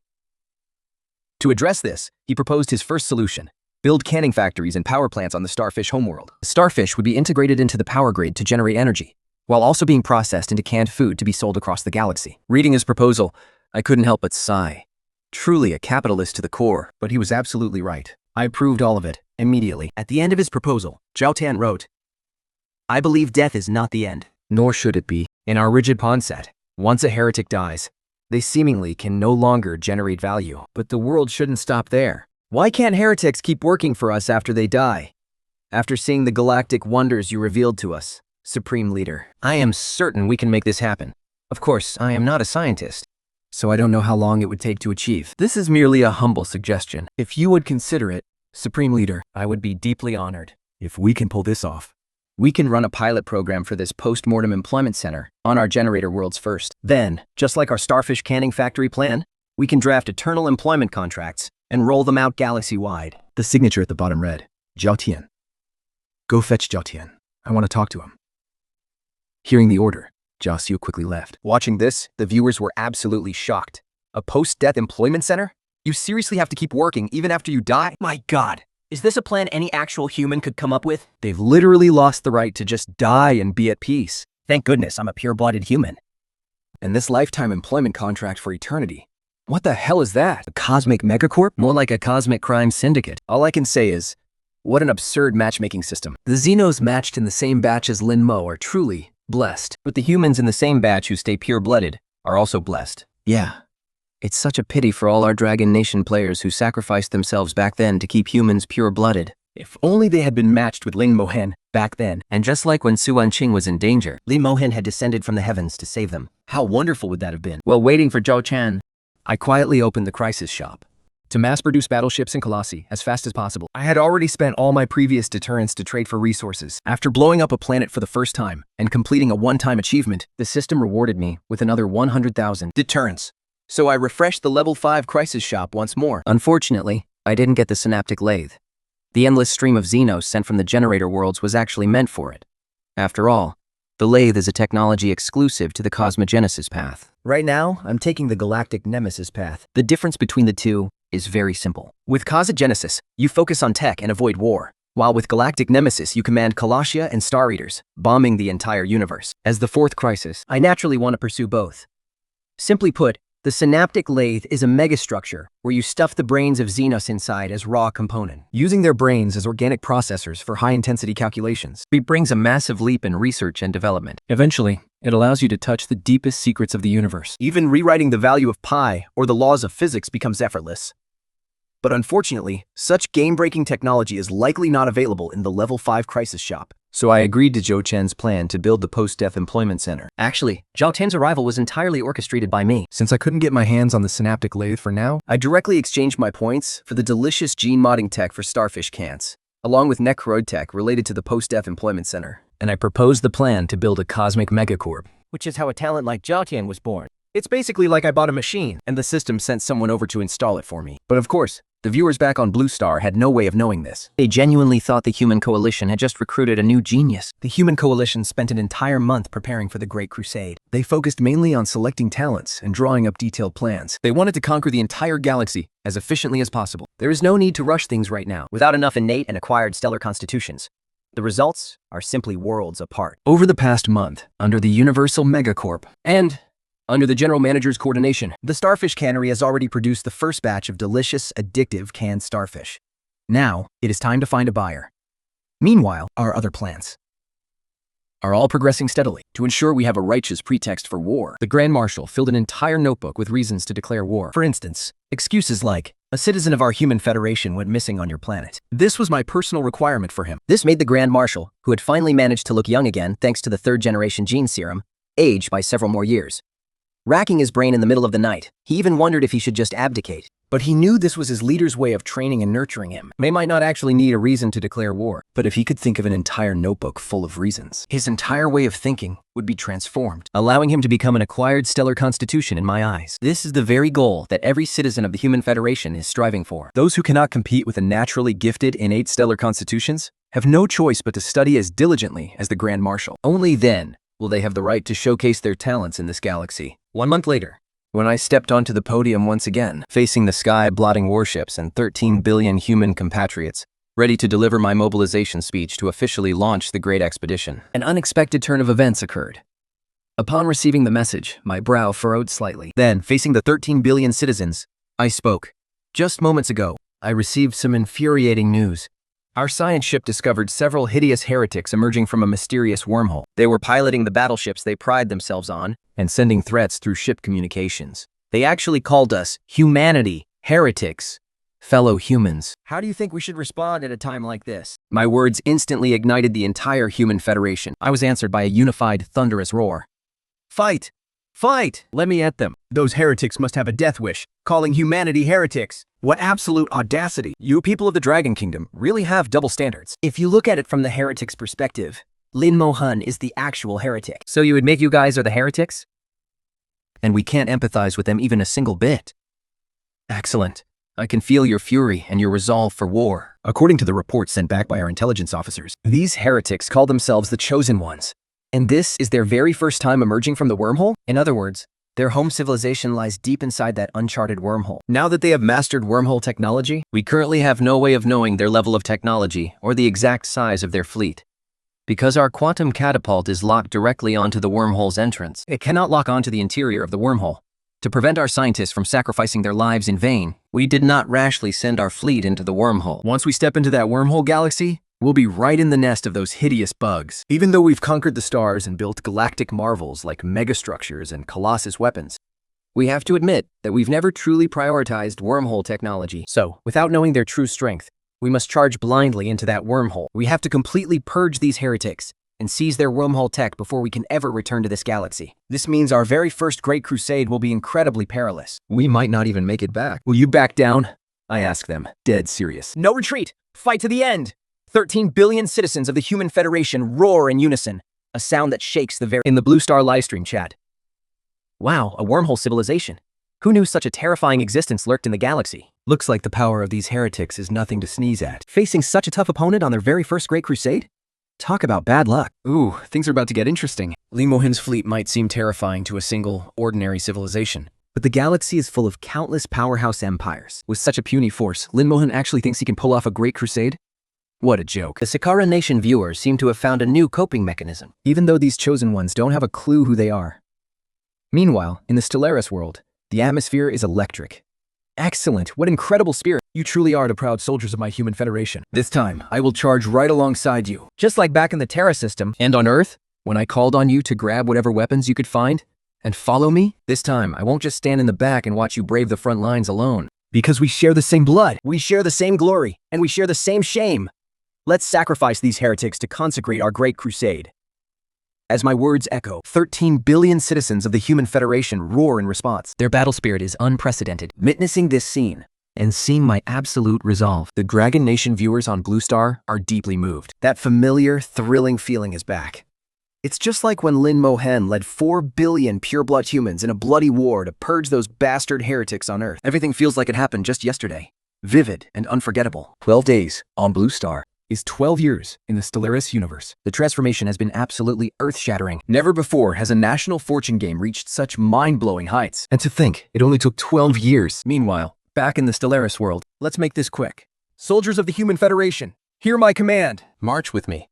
with a single command, the fleet of the Human Federation departs from the Unity system. And finally, the full might of my fleet is revealed. Anchored by a single Colossus, the World Cracker, 1 Celestial Dragon, 10 Titan dreadnoughts, 20,000 battleships, and 200,000 frigates. A massive sky-blotting fleet set off toward the Wormhole Galaxy in a grand, sweeping wave. Seeing this, the viewers back on Blue Star were completely dumbfounded. Brothers, Why didn't you tell us you had a fleet like this earlier? Holy crap. I actually thought we were in for a brutal, desperate fight to the death. Aren't you just straight up bullying them at this point? Oh my god. 20,000 battleships? And 200,000 frigates? Wait, what on earth are those 10 massive warships that dwarf even the battleships? This is just completely ridiculous. Is it too late for the Chosen to admit they are the heretics now? But you're celebrating way too early. Maybe these Chosen are actually really strong too. Even as the viewers from the Sakura Nation said this, they had absolutely zero confidence. Because a fleet like this was just too terrifying.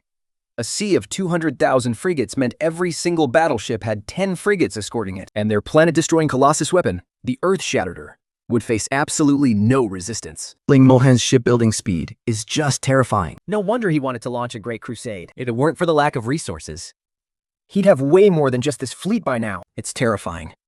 This is what it truly means to blot out the sun. Meanwhile, inside the Wormhole Galaxy, the leader of the Chosen was just rallying his fellow citizens. This day has finally come. Ever since our ancestors arrived in this wormhole galaxy, we have finally conquered this system and taken control of the wormhole. This is a glorious, historic day of celebration. For us, the chosen people, We have long yearned for the world outside, and we know that countless enemies await us there. That is why we have been relentlessly building up our military strength until we finally have our 1,000 battleship. We need more resources. Therefore, we shall sail our 1,000 battleships to conquer the very first civilization beyond this wormhole. We will seize their lands and resources. To grow stronger and more powerful, and then we will sweep across the entire galaxy. and conquer every single enemy. Now, let us set forth. Let those ugly heretics out there tremble before the arrival of the Chosen. Following the leader of the Chosen's impassioned speech, he gave a single sweeping command. 1,000 battleships set off in a massive, grand wave, Only to immediately encounter a single battleship belonging to the Human Federation right at the wormhole's exit. These heretics actually dare to trespass into our headquarters? They really have a death wish. The leader of the Chosen sneered, laughing as he spotted them. And look, they even brought a bunch of little frigates. Looks like they can't even afford to build battleships. With this pathetic level of technology, they actually dare to enter our star system? Get ready to wipe them out. For every single ship they send in, We'll destroy it. once they're crying in fear and don't dare to come in anymore. It'll be our turn to hunt them down. By the way, remember to fire all artillery and laser weapons from every single battleship simultaneously. The leader of the Chosen Ones laughed out loud and immediately gave the order. And so, 1,000 battleships rushed forward. Unleashing a furious barrage on the vanguard of the Human Federation. But soon, something that left the Chosen Ones utterly baffled happened. Report, leader. The shields on these corvettes seem incredibly powerful. Our main cannons can't even penetrate their shields, the lieutenant reported, his expression turning grim. Switch to shield and armor-piercing disruptor weapons. The leader of the Chosen Ones was slightly caught off guard, but he didn't think much of it. But he think about it immediately. The Chosen One's 1,000 battleships switched weapons and unleashed another devastating barrage. But this round of shield and armor-penetrating disruptor fire was completely blocked outside the shields. The piercing effect was completely useless, and they didn't even make a dent in the corvette's shield energy. Report, leader. Our disruptor weapons are completely useless too. This time, panic finally crept into the lieutenant's voice. Meanwhile, their corvettes just keep emerging, advancing with completely unstoppable momentum. How is this even possible? The leader of the Chosen Ones was utterly baffled. Over in the Starry livestream chat, Chinese viewers were laughing their heads off at the pathetic number of the Chosen Ones' warships. The Japanese viewers looked utterly humiliated. They were just sucking up to the Chosen Ones a second ago, and now they immediately started trashing them as useless garbage. And here I thought they were actually powerful. Turns out they only have 1,000 battleships. They'd better have other fleets.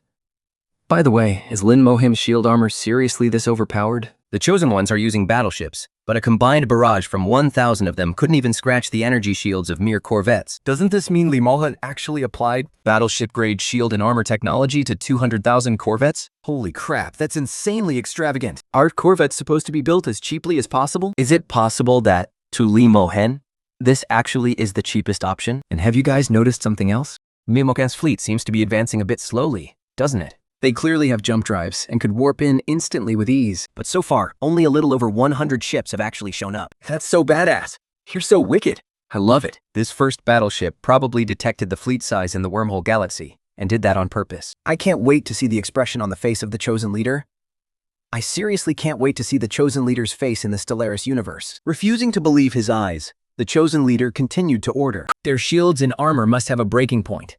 Keep pouring on the firepower. And so, 1,000 battleships began another round of bombardment. This time, every single main battery fired simultaneously, with absolutely nothing held back. But this time, they still couldn't even break through the shields. Yet, those enemy warships continued to press forward. Every battleship was flanked by 10 escort corvettes. By now, their numbers had easily surpassed 1,000. And it looks like there are more behind them, leader. Should we retreat for now? The lieutenant's voice began to tremble. Instinct told him that this enemy was far from simple. I don't understand. Unwilling to accept defeat, the Chosen Leader hesitated to give the order to retreat. But right at that moment, a dragon's roar suddenly echoed, piercing right through the battleship's shields and armor, making every single one of the Chosen instinctively tremble in fear. By the time they finally managed to pull themselves together, they witnessed an utterly terrifying sight. A massive dragon circling their entire fleet. Its body was so colossal that it could easily coil around all 1,000 of their battleships. And that wasn't all. What on earth is that? Activate the shields! Retreat! Quick! The Chosen Leader finally panicked, caring about nothing else. He gave the order, and the fleet began a frantic retreat. The dragon seemed to let them go on purpose, only to block their path again not far ahead. Damn it! The Chosen Leader cursed, utterly powerless. Now they couldn't run, even if they wanted to. And firing at the dragon required more courage than they could ever muster. He had no doubt that if they angered this beast, they would be wiped out without a trace. Just as he was at a complete loss, the lieutenant's terrified voice rang in his ear. "Leader, look over there!" The Chosen Leader followed the lieutenant's gaze and finally understood why the dragon had let them go. It was to clear a path for their own fleet. At the exit of the wormhole, an endless fleet was blotting out the very stars. The radar showed an unbelievable count of 230,000 ships. All of the Chosen were absolutely terrified, Standing frozen in place, not daring to make a single move. But couldn't even squeeze out a single word. At this moment, the Chosen Leader recalled the rallying speech he had given before they set out, only to realize what a complete clown he was. He had once led his fleet to unify the wormhole galaxy and had no rivals in the entire system. He had naively believed that even if there were powerful forces outside the wormhole, They were probably just like him. Forces that had conquered their own small systems, and that the gap between them shouldn't have been that big. even there's a gap between them. We come to the He could still plan his moves carefully, step by step, and continue to build up his strength. But he never expected that the second he emerged from the wormhole, he'd run straight into such a terrifying entity. Talk about a surprise. And completely unexpected, right? Haha, the Chosen are literally crying from fear. This sheer pressure is absolutely I wonder how Lin Mo plans to deal with these Chosen. In the Stellaris world, none of the Chosen dared to move a muscle, waiting for my reaction, completely stripped of their courage to resist. Because their lives were now entirely in my hands. But seeing that I hadn't attacked yet, they actually clung to the illusion that I might spare them. Yes, we must surrender! Quickly, send them a transmission. We surrender! The Chosen had finally snapped out of it. Understood! They scrambled to reply. But before the adjutant could even transmit the surrender signal, the Human Federation's video transmission popped up on the ship's screens first. In the video feed, I stared at the Chosen's leader. My eyes cold and filled with disgust, I asked, "Didn't you say we were heretics?" Now, I am standing right in front of you. I'll ask you one more time. Are we heretics? But the leader of the Chosen didn't answer my question. Because he couldn't understand my language. But sensing my fury, He was so terrified that his knees buckled, and he fell to the floor, babbling a stream of gibberish. The reason the Blue Star livestream audience could understand everything, and people from all countries could chat so freely, was because of the power of the Stellaris game. but in the real Stellaris world where I was, there was no such thing. The linguist who was originally in charge of contacting the Chosen quickly stepped forward and said, "Great leader, this is my fault. I will translate your words for them immediately." I simply nodded, but I had completely lost interest. "Oh, come on. This is such a buzzkill. We've watched so many live streams that we completely forgot about this. The languages in the Stellar Ice world aren't naturally compatible. The National Destiny Games livestream has translation capabilities, but if the entire galaxy spoke the same language, Then the Stellaris world wouldn't feel so realistic and believable. so with the linguist translation, My words were finally conveyed. The chosen leader frantically cried out, we are the heretics! We are the heretics. This has to be some kind of misunderstanding. I never said anything like that. Yes, I never said it. Who said it?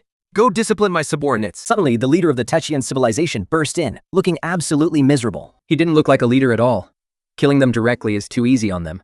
Since they are guilty, Then they must pay for their crimes. mobilize and head to their homeworld. Convert their entire population into slave laborers and force them to mine the resources of the wormhole system. They'll build our new Colossus weapon, the Neutron Veil. Let these Xenos gaze upon our achievements in awe And witness our galactic wonders. Right now, they are just slave labor in our Colossus shipyard. But once the Neutron Veil is complete, we will use it to wipe them out. Then, transfer them to the Posthumous Employment Center to continue working and redeeming themselves after death. Execute the orders. Zhao Sei's eyes lit up with excitement. In Lensing's livestream, the viewers were completely dumbfounded after hearing Lin Mohen's plan.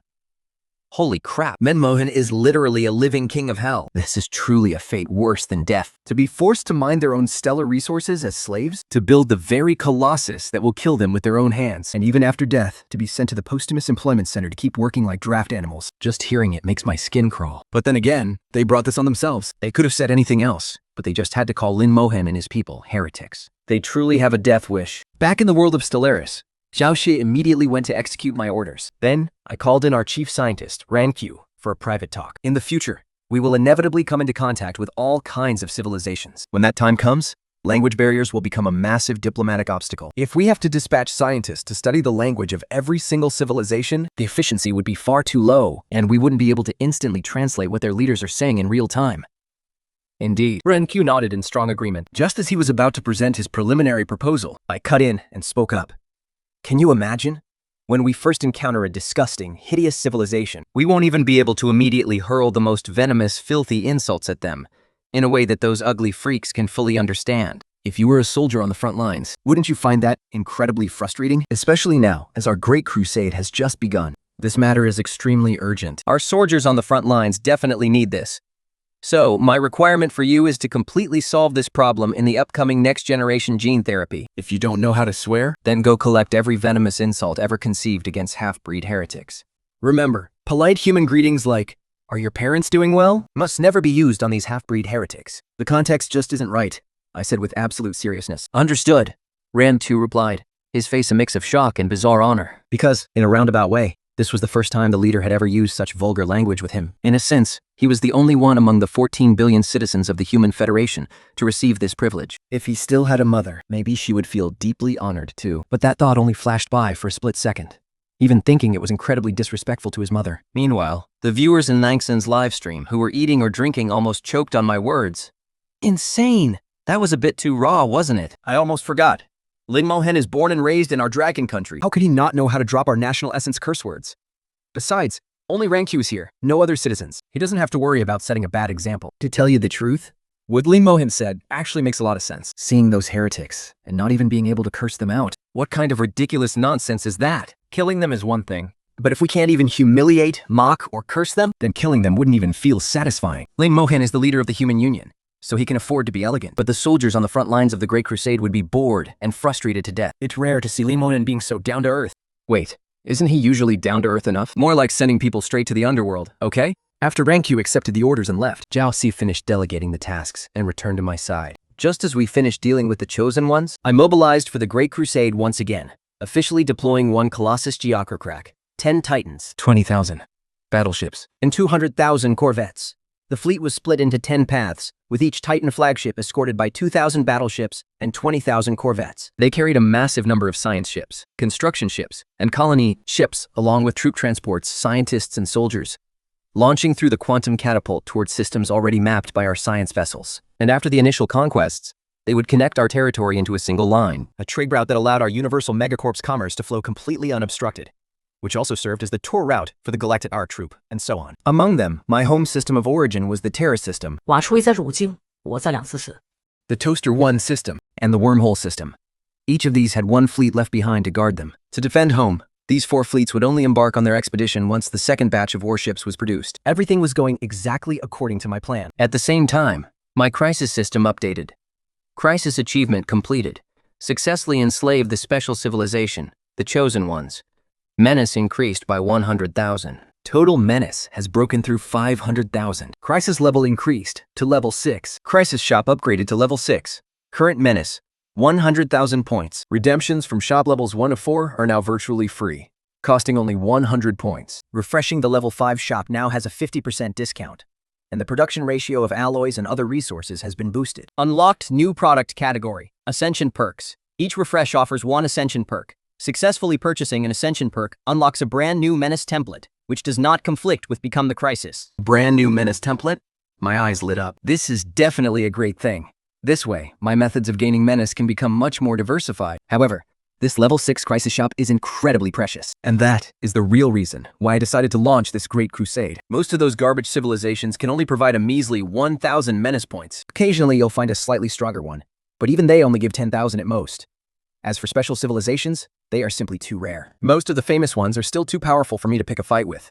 For example, I haven't even dared to open the L gate yet. Because there's no guarantee I'll get someone like Grey, who would pledge allegiance to me for 5,000 years. If it turns out to be the Grey Tempest instead, it could easily mean a total wipeout for us. In the Delirious game, the Grey Tempest is at least a 50,000 strength fleet.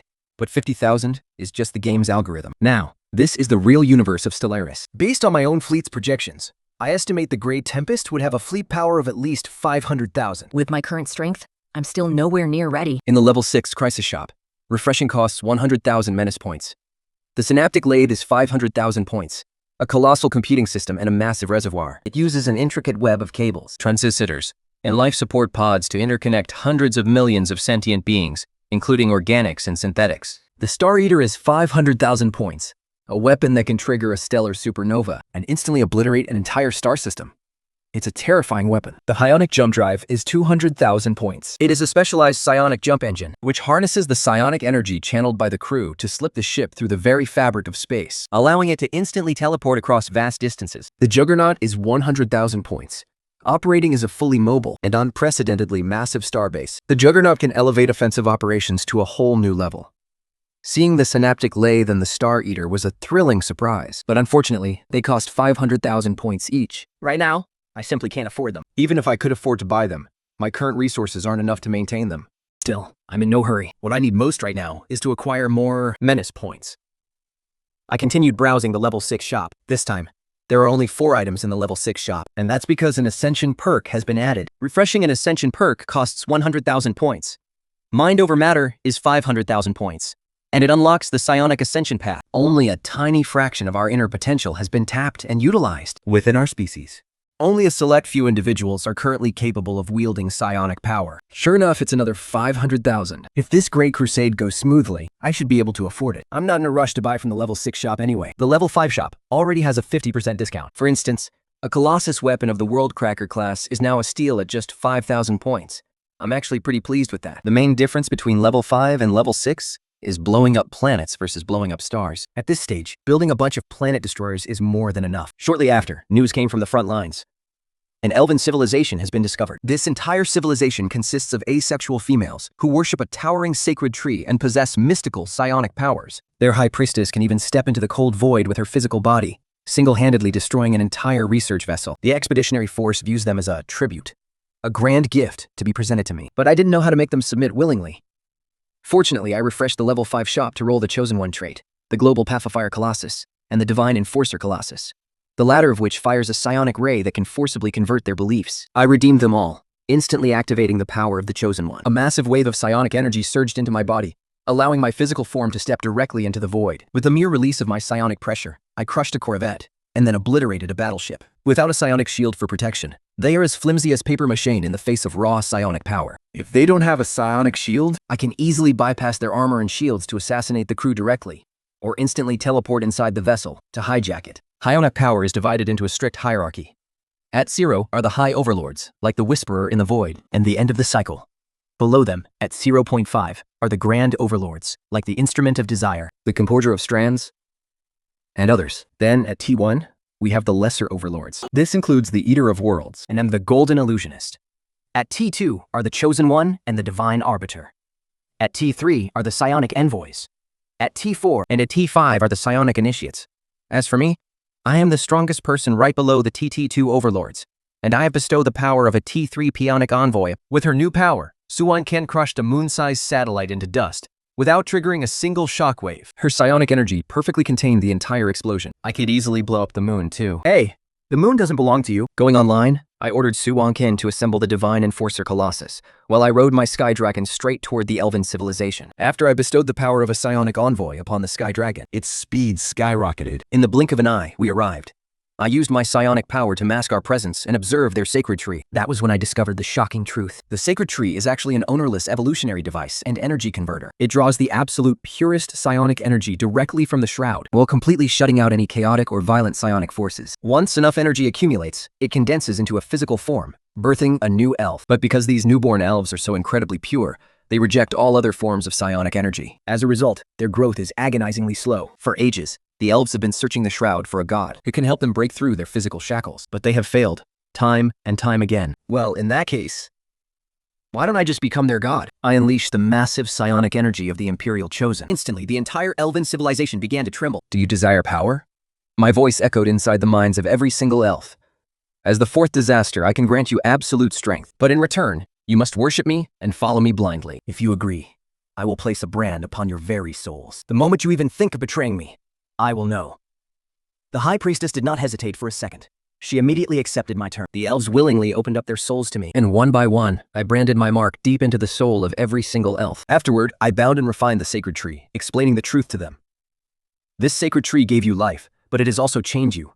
If you truly wish to break your shackles, that means I must refine this physical form and become your new god.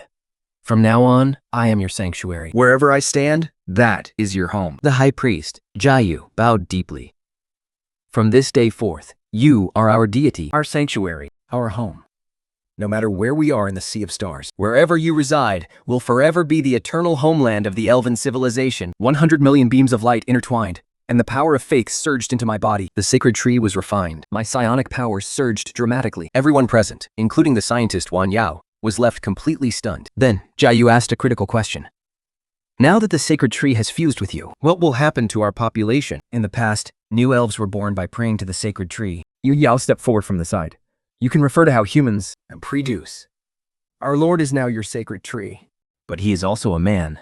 Gio asked innocently. So can all 100 million of us elves do it with him? Wan Yao's gap went numb. But she still replied, theoretically, yes. It's just a matter of time. Very well. Wan Yao, we are officially relieved of your duties. Your new task is to educate these elves on how this works. And when the time comes, you'll demonstrate it yourself. I said it just to scare her. There's actually such a good deal? Can I really? Wan Yao's eyes lit up. Now it was my turn to go silent. Not only did I fail to scare her, but I accidentally rewarded her instead. Soon, under Wan Yao's guidance, the 100 million elves were utterly shocked. I ended up spending quite a productive vacation in the Elven civilization. 100 million elves became the perfect crew members for the fleet's psionic warp engines. I handpicked 100 Elven psionic envoys to stay by my side. Each link was configured with 1 million Elven souls. This was the most efficient way to achieve psionic resonance. Afterward, I appointed Jian Yu as the planetary governor, and Wan Yao as the regional director in charge of psionic research. After the human expeditionary force swept through over 100 star systems, all the alien civilizations in the galaxy united to form the Storcia Alien Coalition. It spanned over 1,000 star systems, defining the Human Federation as a galaxy-wide crisis. Players from all countries, without exception, joined the coalition. They had all chosen to start their games with alien civilizations. By piecing together clues from the bullet comments, they managed to figure out who I was. Combined with the intel that the Fallen Empire was also an alien race, their confidence surged. The champion of the Lighthouse Nation even earned the favor of the Fallen Empire and secured their strategic cruiser technology. 15 billion of our compatriots watched the footage in absolute silence. Not a single soul spoke. Neither did I. But the collective rage of 15 billion people felt heavy enough to rip the fabric of space apart. They were waiting for my command.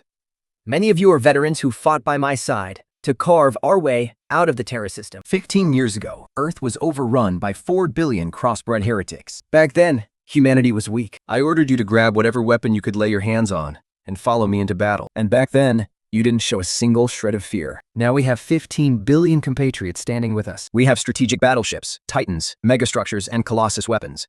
But our enemies have also multiplied and grown stronger. This time we face enemies spanning over 1,000 star systems. We might even have to face the fallen empire itself. This war is bound to be a bloodbath. Tell me, are you afraid? We fight to the death. No retreat. As the supreme leader of the Human Federation, I hereby declare total, all-out war on the entire galaxy. Whether they are heretics, the fallen empires, or even more powerful entities, they will all be targets in this war. No exceptions. This time, we will burn the galaxy to the ground. After declaring all-out war, I accumulated 500,000 menace points to redeem the Star Eater, a divine weapon capable of triggering supernovas. He is the ultimate weapon to obliterate entire star systems.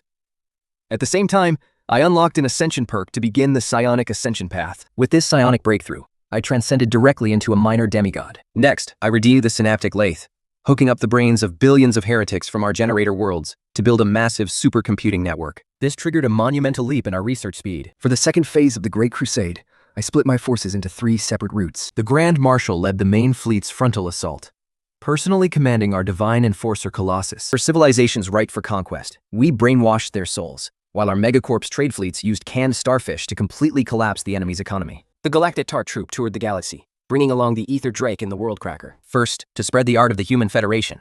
Second, to help our fleet intimidate other civilizations. Third, to blast their planets into mineral debris, making it easier for our slave labor to mine. Talk about killing 3 birds with 1 stone. The Galactic Heretic community assembled a coalition fleet of 500,000 ships to launch a massive counterattack. I ordered our fleet to pull back within the range of our quantum catapult. Meanwhile, our Star Eater locked onto the central star of the system where the coalition was gathering. An unimaginable beam of energy shot directly into the star's core. The star's surface began to swell violently. Its radiation spiked 10,000-fold before it erupted into a colossal supernova, engulfing the entire star system in a sea of blinding light and fire. 500,000 coalition warships, along with every planet, moon, and asteroid in the system, were instantly incinerated into nothingness by the supernova's flames. Half of the Galactic Heretic community's entire navy evaporated in the blink of an eye. This horrifying sight was captured by scout ships and broadcast across the cosmos. The galaxy had finally jolted its slumbering, ancient entities awake. 4 fallen empires awakened simultaneously. They are the oldest civilizations in the entire galaxy, with technology far beyond anything the younger empires could ever dream of. Every fallen empire possesses at least 20 battle cruisers and thousands of strategic warships, and their reasons for awakening vary. Some sensed the Star Eater's desecration of the stars. Some were disturbed by psionic ripples, and others, simply because the galactic balance of power was shattered. But they all have only one target: the Human Federation. They issued a joint ultimatum: surrender unconditionally within 6 months. Hand over all megastructures and Colossus weapons to stand trial. Or face a war of extinction. And we cannot win. The power of a single battlecruiser is equivalent to 100 of our battleships. Combined, the 4 empires have 80 battlecruisers and 12,000 strategic warships. We could use the quantum catapult to divide and conquer them, but they are scattered across the 4 directions of the galaxy. Gathering them will take time, and we don't have enough. Their technology is far superior to ours. Even in a one-on-one fight, we'd barely stand a chance. And the Shroud is no longer peaceful, either. A few lesser entities have already noticed me. One of them, known as the Golden Dream, even tried to invade my consciousness. I need time. With only 3 months left, I made a decision that no one expected. I would personally enter the depths of the Shroud to devour a lesser entity. Since the birth of the galaxy, no one from the physical world has ever dared to actively attack a god of the Shroud. If I succeed, my ionic power will break through to the level of a high entity. But if I fail, you will take over. The quantum catapult will allow you to deploy anywhere in the galaxy. The Star Eater is our ultimate deterrent. The Shroud is not the physical world. It's useless to send the fleet there. Only those with psionic power can fight there. You will come back. Every time you say you might not make it back, but every single time you do. I chose my target, the lesser entity, the Void Speck, who is also the weakest one in the Shroud. Then, carrying the faith of 100 elite psionics, I enter the Shroud with my physical body. The Shroud is not a physical space, but a different kind of universe, formed by consciousness and psionic energy. All physical laws cease to exist here. Only the strength of your will and psionic power determines everything. The domain of the Void Speck is an endless void. There is no light, no sound, and no direction. Its way of fighting is to devour, slowly dissolving and absorbing any psionic entity that falls into its domain. The moment I step inside, my ionic energy begins to slowly drain away. How dare an insignificant mortal step into my domain? There is no sound here. Only thoughts are transmitted. I'm here for your power. The psionic field begins to contract. The pressure suddenly increases 100-fold, and my psionic shield rapidly depletes. Normally, one would have to cultivate for thousands of years, but I don't have thousands of years. System: convert all remaining deterrents into psionic energy. Confirmed. converting all 230,000 points of current deterrence into a psionic burst. Warning: this operation is irreversible. In an instant, 230,000 points of deterrence transformed into a torrent of psionic energy. It was like detonating a supernova in the absolute void. The shroud domain of the hollow point was ripped wide open. Then, transforming into a golden torrent of psionic energy, I surged into its core. Two colossal wills collided. My will was forged through 15 years of warring across the galaxy, while the hollow point's will was merely the product of billions of years of lonely stagnation in the void. It didn't even understand what conquest was, or what humanity meant.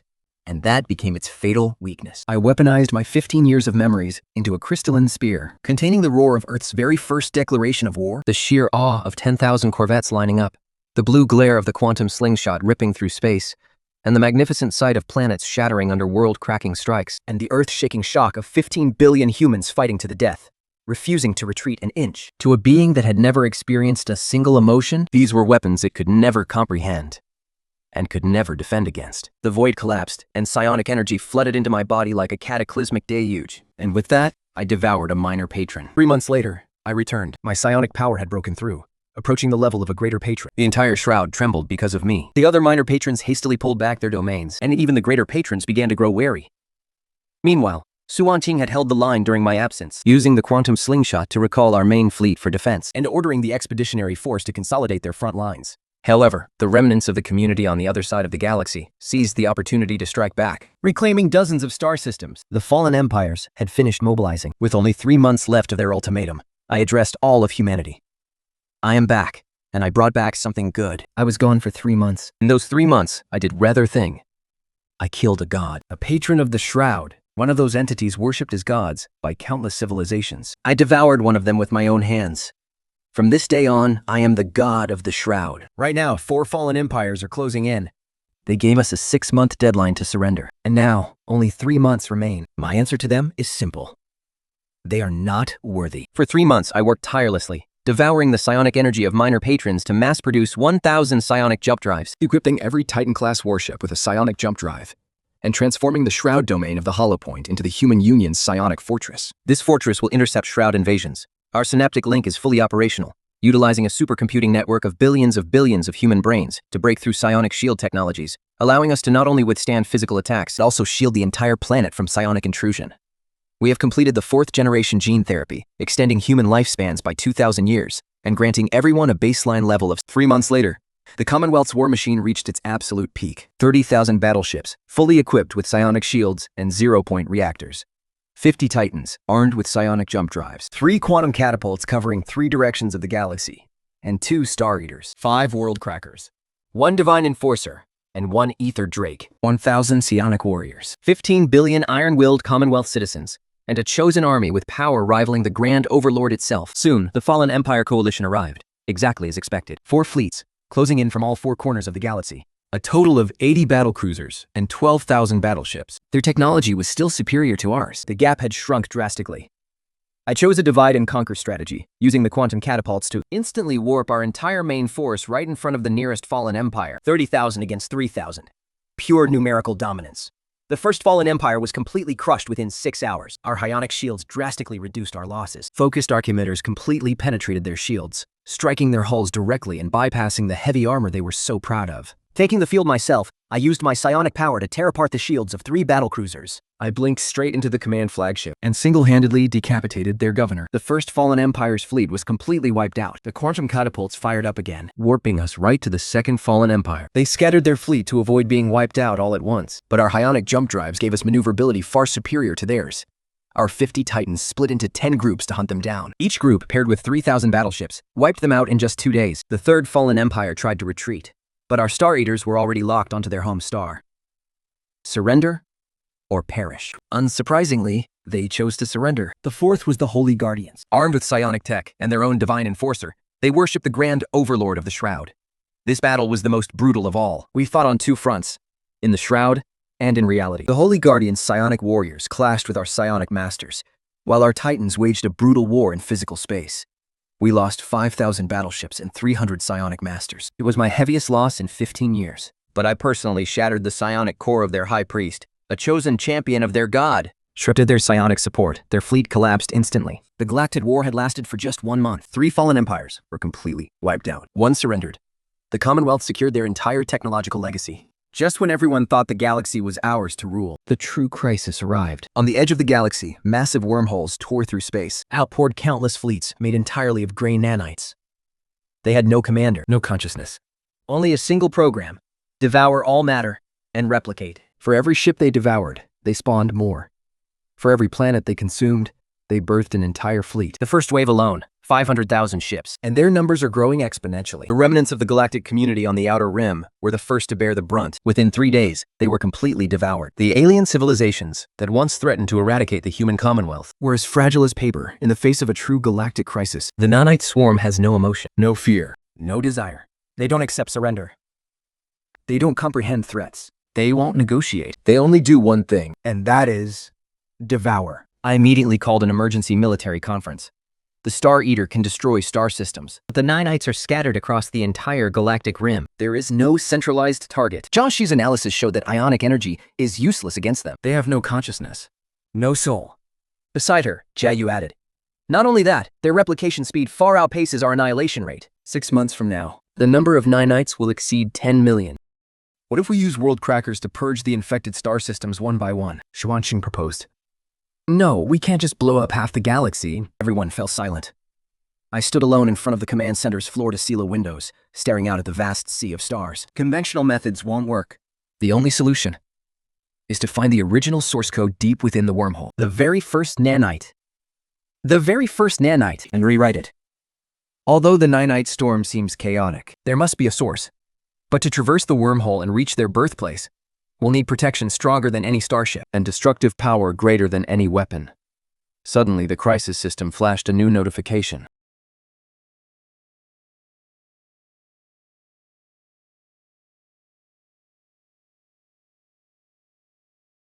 This is a domain that could only be reached once the nanaptic lathe was developed to its absolute peak. Yet now, it was laid out right before me as a quest reward. But the condition was crystal clear. I have to end this personally. Not by sending a fleet, and not by using a colossus. I found Xuanqing. And made my decision to personally enter the nanite wormhole. Are you insane?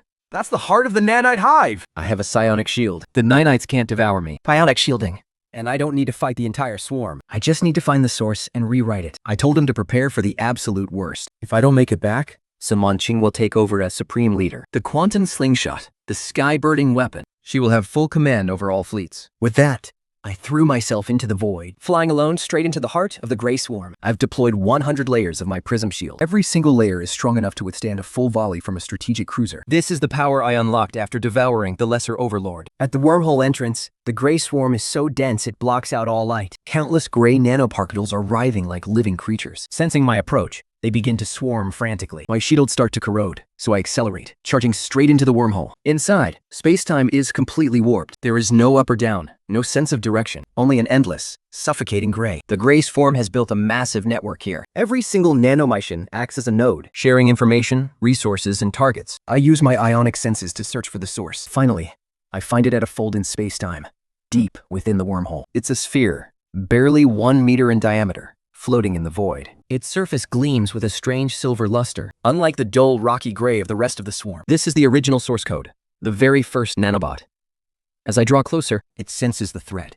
Suddenly, the entire swarm in the wormhole surges toward me at once. The onslaught is so dense that my shields begin to peel away, layer by layer. I focus all of my psionic energy into my right hand. Not to destroy it. if I destroy the original code, the millions of replicated swarm warships might break down into chaotic nanoparticles, scattering everywhere. And causing an even greater catastrophe. So, I choose to rewrite it, pouring my psionic energy directly into the source code. This isn't a physical manipulation, but a reshaping of the code through sheer force of will. As the chosen emperor, my psionic power can touch the very essence of anything with a structure, whether it's an organic soul or the deepest subroutines of a nanomycian. 30 layers. 20 layers, 10 layers.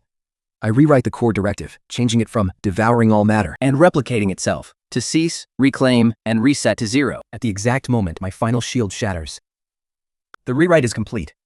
The source code's flashing silver turns to a calm, glowing blue. A single command from the depths of the wormhole echoed across the entire gray bone network. in every corner of the galaxy, the gray bone fleets devouring planets ground to a halt. The self-replicating nanofactors shut down. The gray bone vanguard, which had been pushing into Federation territory, slowed down and stopped. Then, they began to disintegrate, every single nanomachine executing a new command to recycle its own matter, returning everything they had consumed, shutting down. As the gray tide finally receded, the ravaged remains of the devoured planets were released, though they were scarred beyond recognition. At least they were no longer being consumed. one by one, the gray bone warships crumbled into a fine silver powder, Drifting silently into the void of space. This process went on for 7 days. And then, the gray bone vanished from the galaxy forever. And with them, I vanished too. Suanqing waited by the quantum slingshot for 7 days. Jase kept watch in front of her monitors for 7 days. Jai Li searched the void realm for 7 days. 15 billion citizens of the Human Federation held their breath for 7 days. Once the gray bone was gone, the wormhole began to collapse. On the 8th day, the wormhole closed completely. No one ever came out. I was gone. Yet, I wasn't dead. Through her psionic link, Suanqing could still feel a faint, lingering presence, like an echo calling out from across countless universes. But she couldn't find me. There was no trace of me in the Void Network either. Suanqing arranged for a successor to take over as Supreme Leader. And 1 year later, peace returned to the galaxy. The galactic community was no more. Any remaining civilizations were either conquered or forced to submit. The fallen empires that surrendered were reduced to mere vassals. the silver powder left behind by the gray bone was harvested as a premium nanomaterial. With this, the Human Federation officially took absolute control of the galaxy. The quantum slingshot network expanded to every corner of the galaxy, while the divine weapon was sealed away as the ultimate deterrent. The divine judgment forced the remaining alien civilizations to accept the Federation's order on a spiritual level, while the Galaxy Megacorp Established a trade network covering every single star system. Zhao Shi became the Grand Diplomat, while the Grand Marshal retired to Earth to garden and enjoy traditional opera while leading genetic and psionic research. With the 5th-generation genetic serum under development, Yayu's elite psionic core became the most lethal special forces, and Zhao Tian's Galaxy Megacorp grew into the largest commercial organization in the galaxy. But through it all, everyone was still waiting for me to come home. Then, one day, 2 years later, while handling affairs in the command center, the faint presence Suanqing felt through her psionic link suddenly grew incredibly sharp. The space inside the command center began to warp. It wasn't the blue glow of the quantum slingshot, nor was it the flicker of a jump drive. It was a phenomenon unlike anything they had ever seen. Space itself began to ripple, like waves on the surface of water. A figure stepped out. It was indeed me, but in my eyes, there was an indescribable look. A gaze that belonged only to someone who had witnessed the birth and destruction of the universe. You're back. After passing through the wormhole, I was trapped in a place that didn't belong to this universe. There were no stars, no planets, and no matter. There were only the rules of existence itself. It took me 2 years to understand those rules. And then, I reached out my hand. A tiny sphere of light materialized in my palm. Inside it, stars were born. Suns burned. Planets spun. Civilizations rose and fell. I learned to rewrite reality itself. When they were ravaged by all kinds of natural disasters, I put an end to them. The system rewarded me with a prize. The power to rewrite one fundamental law of the universe. What? Did you rewrite? I smiled softly. I rewrote the law of entropy. The law that dictates every system in the universe must transition from order to disorder. That stars will eventually burn out. That civilizations will eventually perish. And that the universe will eventually succumb to heat death. It is one of the most fundamental laws of the universe. But now, stars will never fade again. Civilizations will never fall due to energy depletion. The lifespan of the entire universe is now infinite. We have infinite time now to do whatever we want. Suddenly, the doors of the command center were pushed open. Grand Marshal Xiaoxiu. 要让去解郁问王阳。 Jiaotin. All those familiar faces came pouring in. Word had spread fast. The leader has returned.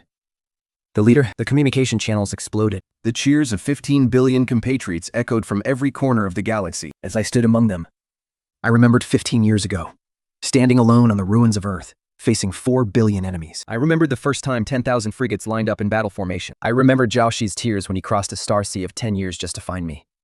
I remembered the blue light of the quantum slingshot tearing through space, and the tragic majesty of planets shattering under apocalyptic devastation. I remembered the life and death struggle against the void entity in the shroud. I remembered the terror and absolute resolve when our very last shield shattered deep within the ashen bone wormhole. From a class civilization to the ruler of the galaxy. From a mortal to something close to a god. From the finite to the infinite. It took only a fleeting 15 years. But the galaxy is only the beginning. I turned to face them all. My voice rang out clearly across the entire galaxy. The universe is so vast, and our journey has only just begun.